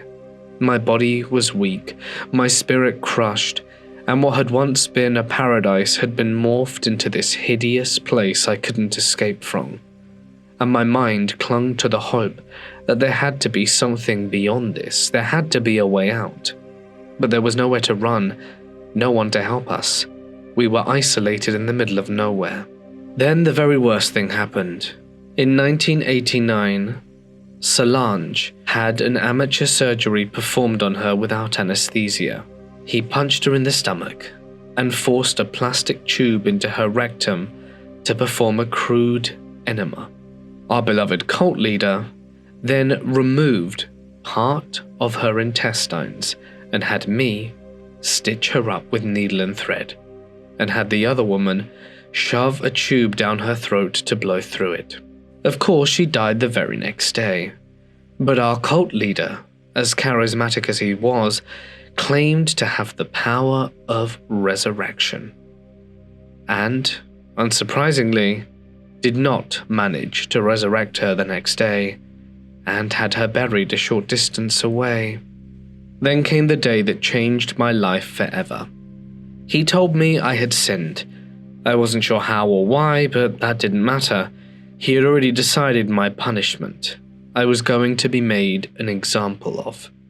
He had already inflicted brutal injuries on me, a welding torch to my special parts, a hypodermic needle breaking off in the back of my neck, as well as having 8 of my teeth forcibly removed. He tied me up, he smashed my head with the blunt side of an axe, and I tried to fight back, but I was simply too weak to resist.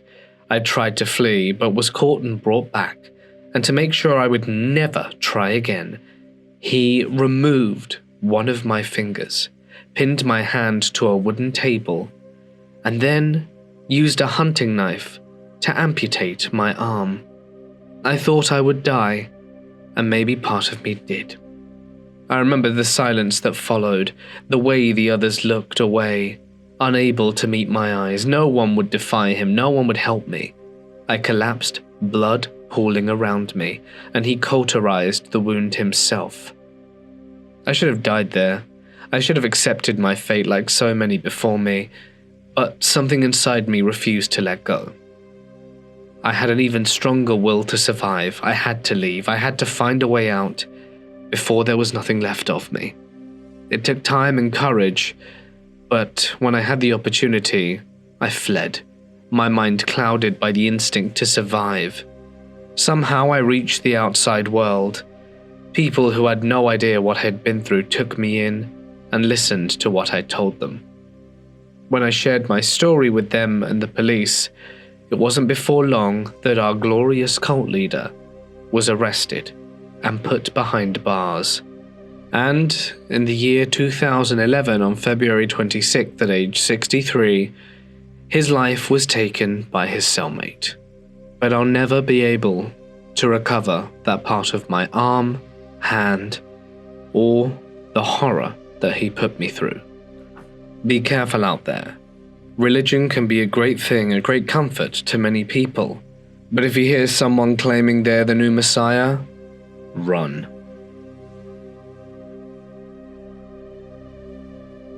It was in the early 90s, and I was just a naive 18-year-old working the night shift at a bra factory in rural Georgia.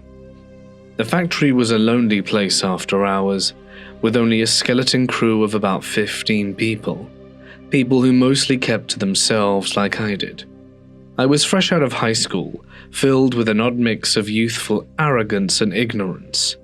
I had recently taken out my very first loan from the credit union, a move that I now realize was incredibly reckless, and splurged on a bright red Porsche 944. At the time, I thought I was living the dream, cruising around in that flashy car like I'd made it, even though I was barely scraping by on a factory paycheck. The factory itself was a relic, full of old machinery, the hum of which seemed to echo through the dim, empty halls. All the lights in the plant were turned off at night, except for the small section where I worked. That section was a small oasis of light in an otherwise cavernous, dark space. I didn't mind it, until one night when I was heading out for my shift and noticed something strange.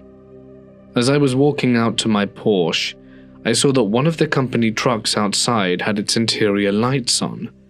Now, you think that would have been a small, insignificant thing, but something about it made my skin crawl. But I shrugged it off. Not my problem. I kept walking to my car, blissfully unaware of how close I was to something that would have changed everything. The next morning, the police arrived in force. Apparently, the interior light I had seen wasn't just some malfunctioning truck light. It was the result of a drug deal gone wrong. The police found a duffel bag containing no less than $750,000 in cash in the cab of the truck. But that wasn't the worst of it. Inside the plant itself, they discovered a box filled with 50 kilos of cocaine. The drug operation had been happening right under my nose, and I had unknowingly walked past it every night. The authorities acted quickly, taking possession of both the cash and the drugs. But the chaos didn't end there. A few nights later, another trailer showed up at the loading dock, an overseas container this time. The plant was a quiet, unassuming place, and no one had any idea what was really going on behind those walls. It wasn't until the trailer was inspected that the truth came out. A false wall had been installed inside it, hiding more cocaine, but this time the authorities had set a trap. They left the drugs inside the trailer as bait, but no one ever came to collect it. In the days that followed, another strange thing happened. My friends, who had always talked about escaping the mundane life of the factory, decided to up and leave for Florida. They were going for a fresh start, leaving behind their dead-end jobs and chasing something better. I was a teenager filled with excitement for a new life, so I jumped at the chance. I quit my job, packed up my stuff, and went with them. At the time, I didn't think twice about it. It seemed like an adventure, a way to escape the drudgery of my factory life and see the world far beyond the small town I had grown up in. But now looking back with the clarity of age, it hits me just how close I came to disaster. I had worked late on the nights when the truck was parked outside with its interior lights on. I had no idea that the truck was likely being used by a man, maybe even several men, who were deeply involved in dangerous illicit operations. If I had taken a step closer, had I looked through the window of the truck at the wrong time, one of them could have seen me, and I would have never have known what hit me. But what really terrifies me now looking back is how I must have appeared to those drug dealers. A dumb teenage kid, all of a sudden driving a bright red Porsche, quitting my job and making a rash decision to follow my friends to Florida, just days after they lost millions of dollars worth of drugs and cash. It must have looked suspicious as hell. They had to be wondering, was I involved? Was I somehow connected to their operation? Was I a liability? I think about the night I left the factory, the night that could have been my last, and how close I came to getting caught up in something way darker than I could have ever imagined. Had I been in the wrong place at the wrong time, I might not have been so lucky. I might have been caught in the crossfire, or just disappeared without a trace. In the end, I escaped. I went to Florida with my friends, leaving the factory behind. But I can't shake the feeling that I narrowly escaped something very sinister. I was 21 when this happened. After an attempt on my life by OD, I woke up in a hospital in the middle of the night. The room was dim, lit by only the cold glow of the monitors around me. I was groggy, weak and disoriented, my body aching from the inside out. That's when I noticed a nurse standing over me. He was tall, thin, with his face half hidden by the low light, with no name tag and no introduction, just a soft, clinical voice saying, "I need to replace your IV." I barely had the strength to nod. He took my arm and jabbed a needle into my skin. Sharp pain, no vein. He tried again and missed, and again, and again. By the fourth attempt, I winced and whispered, Could you get someone else to do it?" My voice felt paper thin, like it would be swallowed by the silence around us. "No," he said flatly, pushing another needle in. He wasn't just missing, he was digging, twisting the needle beneath my skin, searching for a vein that he wasn't even trying to hit, sliding it in and out, wiggling it inside. The pain became something deeper, sharper, and intentional. Something in my gut turned cold. By the seventh or eighth needle, the realization hit me like a weight on my chest. He was doing this on purpose. I locked eyes with him, my pulse hammering in my ears. "Why are you doing this?" He didn't hesitate. He didn't smirk. He didn't sneer. Didn't try to justify himself. He simply said, "It's your own fault you're here." Something about the way he said it, so calm and detached that it made my stomach twist. I was too weak to fight back, too exhausted to even move my arm away. And it was the middle of the night. There was no one else around, no footsteps in the hall, no voices at the nurse's station, just the soft beep of the monitors and the burning pain in my arm. I lost count of the amount of times he tried to pierce my skin, how long he spent hurting me. By the time he finally left, my arm was throbbing, swollen, and a mess of puncture and bruises. The next day, a different nurse came in to remove the IV, and she gasped the moment she saw it. "Oh my God, what the hell is this?" She held up the IV catheter, her face pale. "It's the biggest needle I've ever seen used on a living patient." I don't know why she specified living. I didn't want to know. A lot of people shrug this off when I tell them about it, that maybe he was just bad at IVs or it was probably an accident. But they weren't there. They didn't see his face or hear his voice. They didn't feel what it felt like to be alone and helpless at the mercy of someone who was supposed to care for you, but instead wants to hurt you. So, yeah, night nurse who loves huge needles and hates mentally ill girls. Let's not meet again. This is an experience I had when staying with my family in a guest house way out in the mountains. My daughter was quite young when this happened. I think she was around 4. My husband and I had thought that we had put her down for the night and she was asleep, but we were wrong. We were in the living room area of the guest house, and I guessed that it was just after midnight that our daughter came rushing out of her bedroom over to us. "What's wrong? Do you need to use the bathroom?" I asked. She shook her head. I remember she looked a little shaken up. It was rare for a girl her age, and then she said, "No, Mum. The lady outside asked to be let in, but I can't reach the lock on the window. Can you do it for me?" I sat there staring at her, completely unable to understand what she had just said. We were literally in the middle of nowhere. We drove miles and miles to get to this log cabin, and there wasn't another residence anywhere nearby. I didn't know how to approach the topic with my daughter. I didn't want to call her a liar for having a bad dream, so before my husband could open his mouth, I simply asked, "Who asked you to do this?"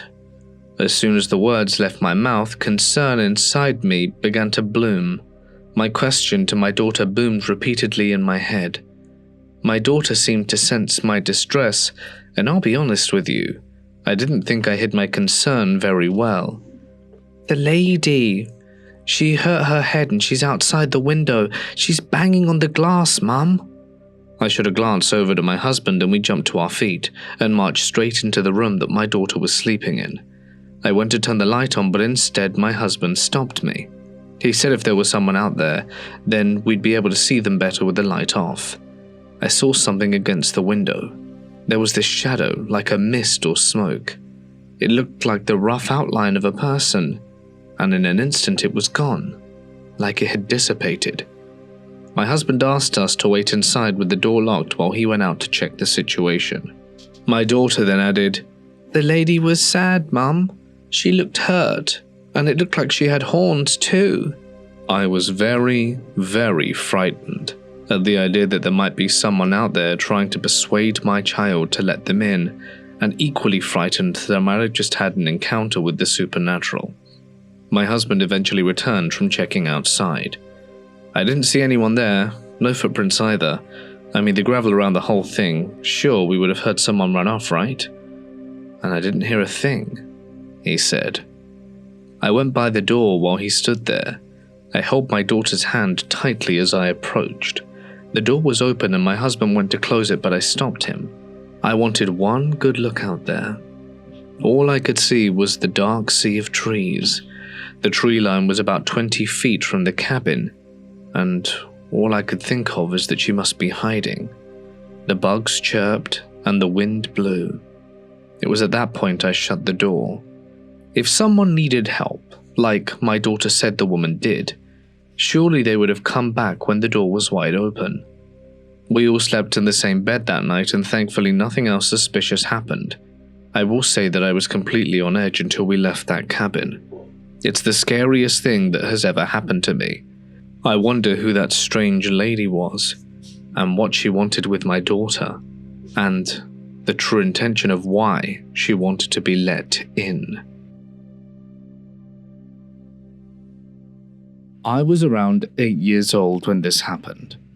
It was a warm summer evening, and I had been invited to my friend's backyard barbecue. Her name was Llewellyn. Llewellyn lived in a house with a large backyard, half of it a wooden patio where the adults gathered, chatting and laughing. The other half a patch of grass where we played. In the far corner of the yard stood a small play tent, stuffed with old toys and blankets, a perfect hideout for us kids. Llewellyn had a next-door neighbor, another little girl our age called Brenda. She would often come over to play, and today was no different. Llewellyn decided to text Brenda to invite her over, and within seconds got a reply that she'll be right over. Llewellyn turned to me and said, "Hold on, I'll go get her." She then left through the pathway that curved around the house leading towards Brenda's home. And then, not even 5 seconds later, Brenda walked into the backyard alone. I had just seen Llewellyn leave for her, but here was Brendan walking in like she had just come from her home. Maybe she couldn't wait and decided to walk over. It was odd, but I didn't think much of it. "Hey, Brenda," I greeted her. We chatted for a minute, and then she turned and crawled into the tent, shutting herself inside. And then, less than a minute later, Llewellyn returned with Brenda. I felt a wave of dread creep up my spine. Brenda, the same girl who had already been here, was now walking in the yard again side by side with Llewellyn. But something was different. Her hair. The first Brenda had worn her hair in a high ponytail, but this one's hair was completely loose, falling around her shoulders. I turned back to the tent, expecting to see the first Brenda step out, maybe laughing, telling me it was some kind of joke. But the tent never moved, and the only exit was the one at the front. There was no secret compartment she could slide through, and bear in mind, I had been just outside the tent the whole time. So there was nowhere for her to go, no magical place for her to vanish to reappear on the other side of the house just moments later. And I watched in stunned silence as second Brenda joined us, acting like nothing was wrong. I never told Llewellyn or Brenda what I saw that day. Not then, not ever. Even now as an adult, I struggled to make sense of it. Did I imagine it? A trick of the light? A lapse in memory? Or did reality falter for that brief time? I should start by saying that I was raised between two cultures. My Mexican mother, deeply superstitious and a practitioner of Santeria, and my American father, agnostic, logical, and skeptical of anything supernatural. This left me in somewhat the middle, grounded in logic, yet open to the possibilities. Growing up, my mother would constantly warn me to never play with Ouija boards, that they invite demons and bad spirits into your life. My abuelita, a curandera, a healer who cleansed negative energy, reinforced these warnings. I heard about demons my entire life, but believing in them? That was another thing entirely. Then, when I was 16, something happened that I still can't quite explain. It was about 12 years ago now, and I was hanging out with my mates, Ben, Jeff, and Isaac. Isaac had got a brand new car, straight off the lot, maybe 20 miles on it, and we were all hyped, checking it out, and somehow the conversation shifted to ghosts. That's when Jeff said, "I have a Ouija board, let's use it."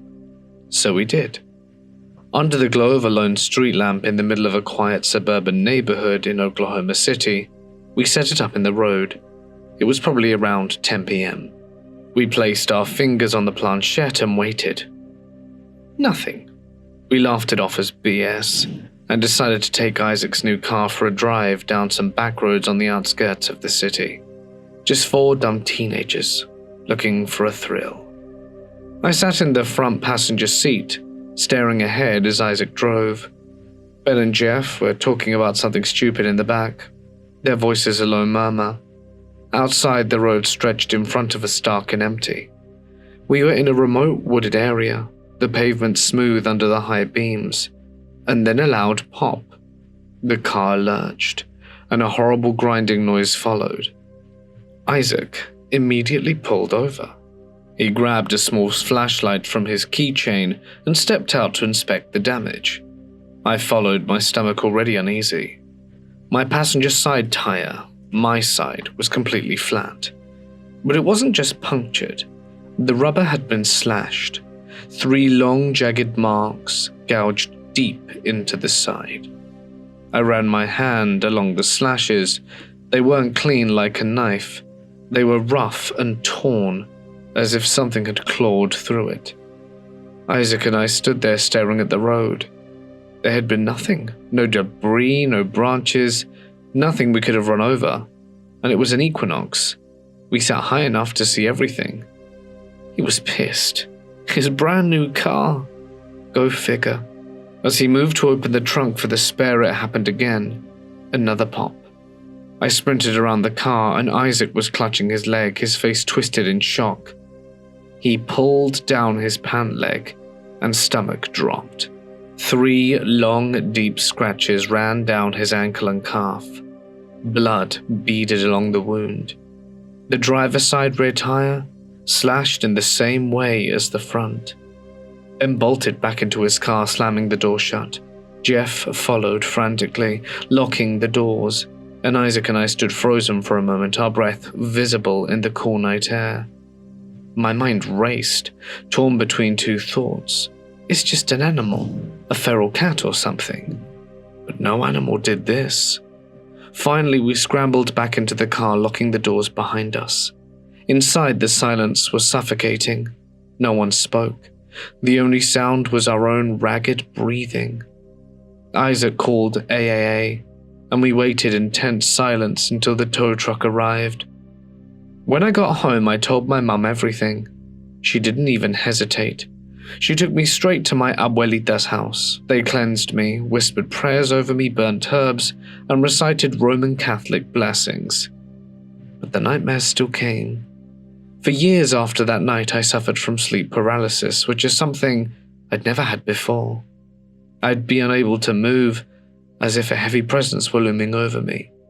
And sometimes I'd hear scratches. I still don't know what we encountered that night, but I know we left that back road with something more than just a damaged car. My father wasn't just a logger. He was a cutter. One of the few trained to handle the saw beasts known as tree harvesters. Machines built like tanks, armed with spinning blades capable of slicing 100-foot pines like butter. His work took him to the farthest reaches of the wilderness, places so remote they don't appear on any map, right in the middle of nowhere. This job was already off. The road up the mountain had been devoured by time, covered in fallen trees, landslides, and thick, choking brush. It took them 3 weeks to clear a path for the machine. No one was supposed to be up there. No trails, no hunters, no sign of life. Just the hiss of wind and the mechanical growth of metal teeth biting into wood. My father was teamed with another cutter, a guy called Rene. They worked long hours, often sleeping in battered campers parked near the work zone. Pay was based on volume, not time, so they pushed themselves to 16 to 20-hour shifts, alone in that forest, day after day. It began with the radios, strange, fragmented voices leaking through their headsets, barely audible whispers, static-laced syllables that meant nothing. They changed channels, but the voices followed. Sometimes it sounded like laughter, and others it sounded like chattering, too garbled to understand and too clear to ignore. The deeper they cut into the forest, the more distinct the voices became. 2 men conversing in low tones. They weren't workers and they weren't from the crew. My father and Rene both agreed something was wrong. They were not lost hikers or survivalists. They were stalking. That's when they began to find things. Odd rusted-out containers in the brush, makeshift fire pits still warm with ash, and trash bags buried under leaves. It was clear that someone else was here living with them. But the mountain was 2.5 hours from the nearest sign of civilization, and there was no way in except for the road that they themselves had cleared. It didn't make sense. Then they found the tent. Rene spotted it tucked into the tree line, camouflaged beneath ferns and filth. Inside one of the sleeping bag, a dented duffel bag, and when they unzipped it, children's underwear. Dozens of pairs. Not only that, but rope, duct tape, and crumpled sketches of stick-figure children being assaulted, drawn with disturbing childish scrawls. Candid photographs of kids at parks in yards, looking over their shoulders. The apple on the ground beside the sleeping bag was fresh. They weren't alone, and the person out there was far worse than they'd imagined. Renee wanted to leave immediately, but my dad, always stubborn, always trying to push through the pain, refused. He insisted on finishing the job. Just a few more days. They agreed to speak over radio only in emergencies, hoping to hear more from the intruders. What they heard chilled them. One man talking about collecting firewood, and another one complained about the noise of the machines. They didn't even sound like they were hiding. They sounded comfortable, as if this was their mountain. Finally, my dad snapped. One evening after a long day of cutting, he grabbed the radio and barked out, "Who are you? Why are you here?" There was silence, and the voices never returned. That night, Renee shook my dad awake in a panic. "Get your gun. Someone's outside." My dad sat up in total silence, and then heard soft footsteps circling the camper. Something scraped under the metal undercarriage, then a click, the doorknob turning. The camper door creaked open, but no one climbed in. They waited in the darkness, and minutes passed. Then scratching sounds just beyond the door. My dad nodded to Renee and crept to the door, gun in hand. Unloaded. He realized too late the rounds were somewhere in his pack. He never found them. As he approached the door, a flash of movement, then searing pain. A jagged blade raked from his right eyebrow across his nose to his left cheek, and stumbled out of the camper, landing hard. A man with a knife followed, lunging on top of him. Another figure appeared behind them, kicking my father in the head with steel-toed boots.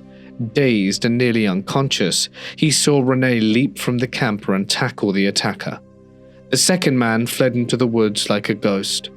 The other one with the knife scrambled after him, leaving behind only a smear of blood on the dirt and a glint of blade in the moonlight. They didn't sleep that night. They drove hours through darkness to the nearest town, where my father received stitches and a partial reconstructive surgery. The blade had torn his right eye. To this day it looks less like a human eye and more like a slitted cat's pupil. Neither he nor Renee ever went back there. 2 weeks later, the rest of the logging crew returned to finish the job. One of them, a guy called Keegan, went missing. He was found days later, dumped in a ditch off the side of the logging trail, bound, gagged, violated, with his throat cut so deeply it had almost removed his head. The police never found the men. No arrests, no suspects. My father hasn't worked a day in the woods since, and sometimes he wakes up screaming in the night,